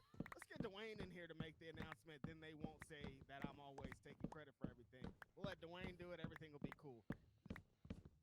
Don't they usually just announce WrestleMania the day of WrestleMania? Like they're like, all right, next year we're gonna be here, and then we do it. And then we Or do it's it. at WrestleMania. There was a distinct difference here. On the Netflix debut when he showed up, this felt more like Dwayne Johnson showing Yes, up. This what Hold we on, got I'm sorry. last night. This This was The fucking Rock. bit. This fucking bit is so Look fucking how hilarious. bad this a few minutes later, the announcement was made that The Rock will be on SmackDown. Oh, I said, okay, this could be something interesting. I still, the entire time, looking at this announcement and kind of reading the room, There you I was go. like, I don't think he's wrestling, guys. I don't think that he's. I honestly don't even They already fucking know got an anymore. elimination Who chamber knows? match. I don't think that this is gonna. The be Rock the shouldn't power be a part of couple. WrestleMania, like in a match, in a match Roman has sense, been but nowhere to be he seen. probably will just to try to like stick it to That's how some we people. get to Rock versus Roman. Because that's just like who Rock is and how he What this operates. segment was actually gonna be. Starting off, the way that I cackled with him coming out, and well, first of all, even before that, they hyped this thing up to the 9, all the way up to SmackDown. Talked about it. The second SmackDown started, hey Cody, you're not in the 6-man because Final Boss says you're not in it. So you're already hyping this, talking about this guy a lot. Then he comes out, has his big entrance. His Big music starts, entrance. and then out of nowhere, we get Wayne. The block is hot. The block is on. Orleans. The block is high in the middle of it. Fucking and Righteous It's Ridge. like it had a little melody. Hold on, you guys. Wait. I haven't seen the segment in full. I'm experiencing it, listening to Phil Lindsay. So you didn't see this part when he came out to Block is Hot? No, Bro.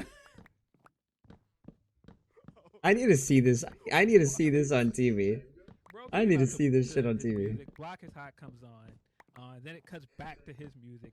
Walks down to the ring, and he gives the usual spiel. Finally, the final boss is back in New Orleans. And then he says, finally, WrestleMania is coming back to New Orleans, even though it's been here. It's been here twice in the Oh yeah, last day. finally. But It's been here today- twice. So he But says, finally. give the announcement. Officially, WrestleMania is coming to New Orleans. And when they announced that, they gave pyro just for the announcement.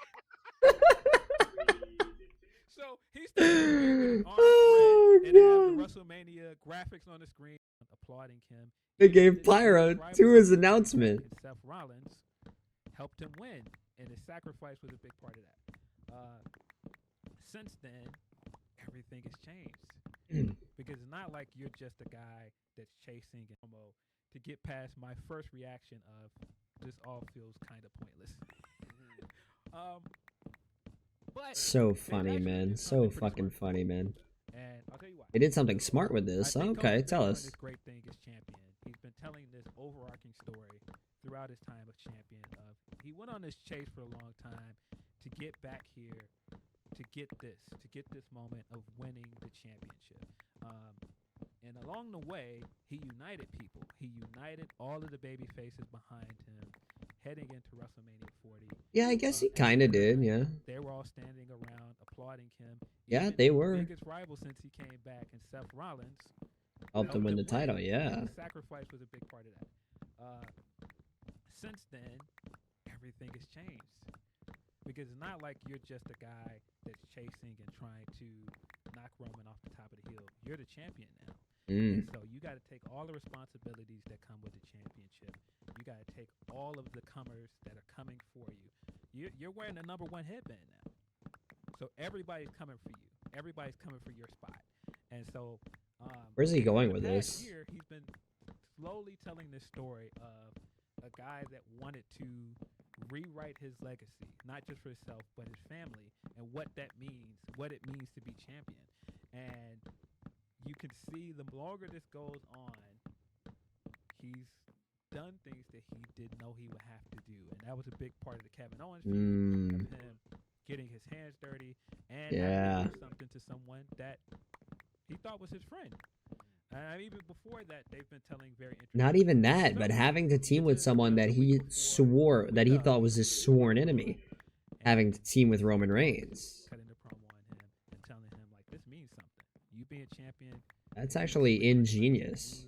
There are going to be things that come with this that you have to do because that belt means something. And the second time I watched all of this, and The Rock was saying, no, you're a great champion. But I want you to be my champion. I want you to be our guy. This is the thing that Cody chased for his entire first tenure with. Oh, what was that? Oh, This my is thing what done. he wanted. I think finished. He wanted the office to pick him. He wanted to be the guy. And now he's in a situation where He's getting he's not picked. the company's guy. He's the people's guy. He left and built himself up into something, and he came back, and the people pushed for him to win. It's not like, we know the They story. picked They had him. to change the WrestleMania build last year. They because the people picked demanded, him. we want Cody. And so now, with the people behind him, The Rock's like, no. I want you to be our guy. And so now he's in a bit of a conundrum because it's like, this is what I Wow. always wanted, but it feels Wow. wrong. This isn't what I thought it would be. Because we've seen everybody that has been the guy. Cena, Ooh. Orton. And now Cody's in that spot where he could be the guy. Cody. And not just that. It's the offer that The Rock was given when he won his first championship to be corporate champion. I think this is leading to, of course, Cody turning him down. because of course Mm. he's gonna turn him down. He can't turn heel now. I mean, Yeah, he Cody can't can't. turn Yeah. heel in this way. The people are behind him. It would make no sense for him to do it. But I think this is leading to whoever wins the chamber, whoever's going to be his challenger, to be the Rock's guy. And Oh I'm no. a betting man with everything that has been not just done in story and on television, but everything said about him coming back there. It makes all the sense in the world for CM Punk to sell us all. Oh. Oh, That's you the connected some dots. that's the story here. The guy that stopped him from main eventing WrestleMania when he was the people's guy, the guy that took his spot in the main event of WrestleMania, the guy No. people are worried him coming That's back and so being a part of this clever. feud, he's not going to get his main event. No, he's going to call in his favor from Paul Heyman, and he's going to side with that guy because everybody has been saying anyway, going back to WWE has been selling his soul. Why not just play into that and make that's the story? Sell his soul. My Why the question fuck is, not? why did they use The Rock to do this though? I mean, because like he's not. They gonna didn't do- need to use The Rock to do this. Well, because again, The Rock wants to give the fans something. Because I think this is what it was. I think that he felt They did like, not all need to right, use The Rock for the same thing as this. last year. He feels like, all right, the fans don't like this. I thought I was giving the fans something good. They've been asking for Roman versus The Rock all this time, but they don't want that. They want Cody to finish the story. So I'll take this one on the chin. I'll turn heel, and we'll give Cody his moment. I think I'll it's the take this same one on thing the here. chin. I think Dude, he's him looking taking that on the around chin like, was one of the best things he did in oh, his wrestling career. I'm not going to come back to wrestle. Because he gave Allow us me such to a not be memorable part of final it. boss Give character. a story. But yeah, I feel like that's the story here. It's only it's so fitting for what Punk has done since he's come back. Him coming back and saying he's home and everything. It just feels wrong. Corporate Punk is the way to go. I hate Corporate everything, Punk. but we're supposed to hate it. Point. Yes, Punk showing Corporate up in Punk. suits and everything Please, yes, feels please wrong. go Showing up in Corporate Punk. $200 shoes and everything. This is not Punk, and so Please go him being Corporate the Punk, guy man. that's like, no. Please go Cody Corporate doesn't Punk. want that spot. Please go Corporate Punk, man. And then it's gonna lead to CM Punk and Cody Rhodes at WrestleMania. I would think so. I think that there's a good chance that this could be the way you get Cena, Cody as well. But I don't think that that story is nearly as compelling as Punk being the guy that sells his soul to The Rock. And they're not gonna do any heel Cena bits at all. I think No. that's the game. Yeah, don't do any. No, And there's you're not reasons doing to. I don't think anything people wanna boo him. I heelish don't with think John that's the way Cena. it could go. You can do that, and it could be interesting. But I think the Punk way is way more interesting. Yeah. And it just plays further into my agenda because they've been saying all this time, triple threat match. No. Roman versus Rollins is the match. Oh, dude, I don't know Roman how and many more Rollins, times I have to say it. please, man. It's the match. A bunch Just more. do it. Please I don't know why just they're do not Roman just and doing it. Rollins. This triple threat shit is not really the way. Do this one on one because you're never gonna get the damn opportunity to again in this perfect story told.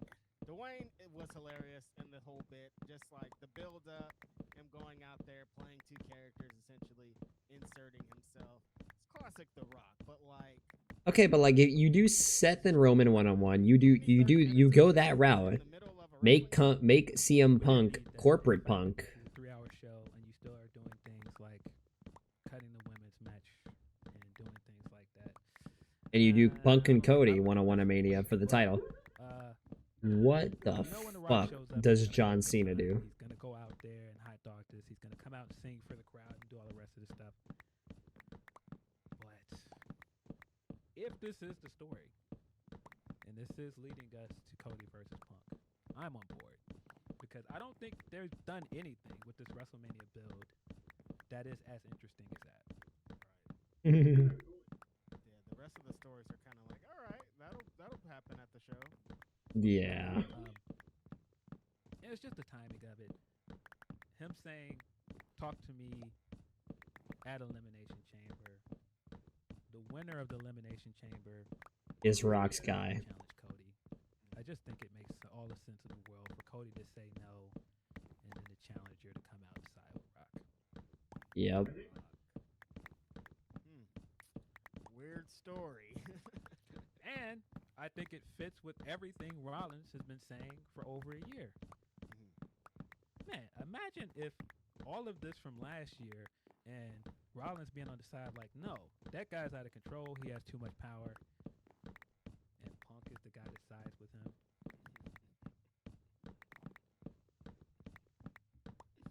That could be it. That should be the story. If it's not the story, I don't know what we're doing. That should be the story. And Yeah, there's so that's much all you can do compelling, with man. it. God, that's so Man, fucking compelling. heel Punk is champion. Dude, heel Punk as champion. Oh my god. Because Punk's going to be champion this year. Does he beat Cody Definitely. at WrestleMania, though? I don't know. But I think that even if he doesn't win, the story here is incredibly interesting. But that's, of course, if I'm right about the story. Could be wrong. Could be wrong. You told the story in your article about how they have the glitz and the glamour, but the stories aren't as super interesting. And I guess that, going against what they did last year, it's a good, because last year was like one of their best build-ups they ever had. Like, it's hard to try to get that energy again. Yeah, I mean, you threw everything but the kitchen sink at us last year to get us to this massive main event. If they're going to play off the stuff from last year and The Rock is not wrestling, I think this is the best route to do it. If Roman's not involved in this again, and I do not want to see Roman Cody again, no, not anytime soon, and you're trying to get to a big match for Cody, I think Punk makes all the sense in the world. The guy that told us he was counterculture, cut the pipe bomb, and then went away, went to AEW. That did not go well. But the guy that actually did all of this stuff that he claimed he wanted to do in the pipe bomb, went to New Japan, created a new alternative, came back, main event at WrestleMania twice. The story writes itself. Yeah. Good luck. Yeah. The guy that It should do. Good fucking the luck. guy that kicked him out of the Royal Rumble last year, stopped him from heading to WrestleMania, and went to self and setting up the match against those two, the final two from Royal Rumble last year. Now it just makes too much sense. That's actually compelling as We'll shit. see if they care about making sense. I mean, We'll see if they care about making sense. They don't care about making sense. The Rock doesn't care about making sense. They set The Rock out for 27 minutes. 27 fucking minutes. Good but god, what I a fucking do waste. People that are like going around yelling, you all that thought he wasn't gonna wrestle. Now look, I still don't think he's wrestling, guys. No. And this felt like something they put together the day before, you know? It wasn't like we have this great plan. It literally was something they put together the day before. This was my takeaway as well. This all felt like they were winging it. This didn't feel like this was the plan all along. This felt like The Rock showed up this week like, hey guys, I might be able to pull up Friday. What can we do? And they were like, you could talk for 27 minutes. You can talk for Well, what if 27 you announce minutes. that WrestleMania is going to be here? And he was like, okay. He can talk, he can talk, he can talk, he can sing. I just thought he was going to be off filming a movie. That was the point. Like, oh, we can't have him. You know what? Maybe they did rush it because maybe they did rush This it guy's very funny. and like At one point during this promo, he was talking about, hey man, you know what? They might have straight up decided like, oh hey, I can work this. I can be there this Friday. What can I do? And they were fucking brainstorming what he can do and they were like, hey, I got an idea. What if you announce WrestleMania's there? And they weren't. That's not where they initially were planning on announcing WrestleMania. This is probably why the logo looks so similar to WrestleMania 30's logo. Or was it WrestleMania 34's logo? Hold on. What was the WrestleMania 34 logo?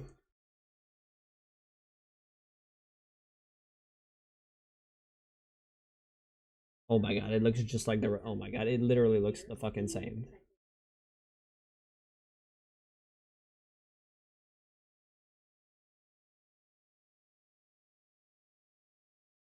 It's actually like the same logo.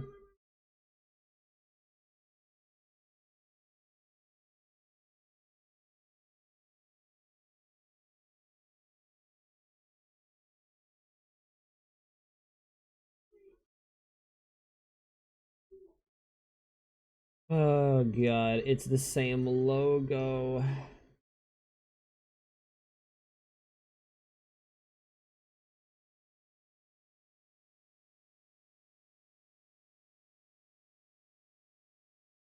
That's honestly why it feels so fucking similar. The logos look so similar to each other because they were not initially planning on having WrestleMania, or they were not planning on announcing WrestleMania in New Orleans just yet. But if The Rock's gonna come down there and insert himself into some storyline, they need something. They need some. They're hyping it up like 24 hours beforehand. They need something big for him to come out and announce. So I literally think they fucking threw that WrestleMania logo together like in like 3 fucking days. Or 2 fucking days. Like they had to fucking hurry up and piece together a WrestleMania 42 logo because fucking, you know, because that's not where they were initially planning on revealing it. That's why the logo looks so similar to 34, because they just like, oh, well, let's just use fucking inspiration off of the last time it was in New Orleans. Boom. Fucking copy and paste. Okay, how can we change it up a little bit? Well, let's put the word New Orleans in the middle of it. God, now that just makes me even more upset, man. They so fucking rushed that shit. You can bullshit the casual audience. You cannot bullshit the core audience. That is not, and if that is the logo they were going with, like if it was the plan all along to have that as their logo, what a lazy logo.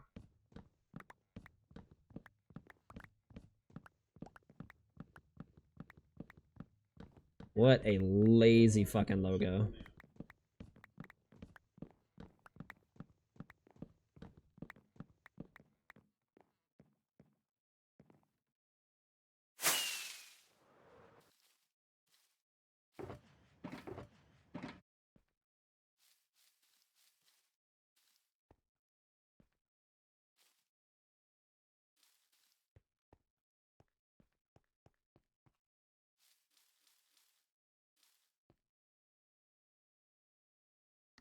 All right.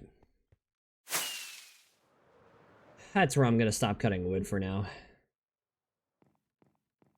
I should probably have this whole thing done by like, or this whole thing like completely cut down by, oh shit, I don't know. Let's see, Saturday, Sunday, Monday, Tuesday maybe? Tuesday or Monday even?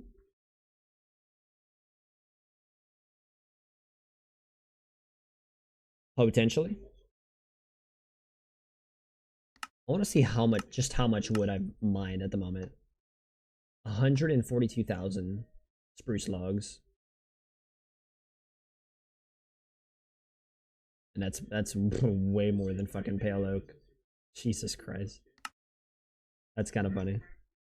That's kind of funny. Anyway, I'm done. I'm done. I'm done with Minecraft. I'm gonna play a little bit. I'm gonna play a little bit more Black Ops 6.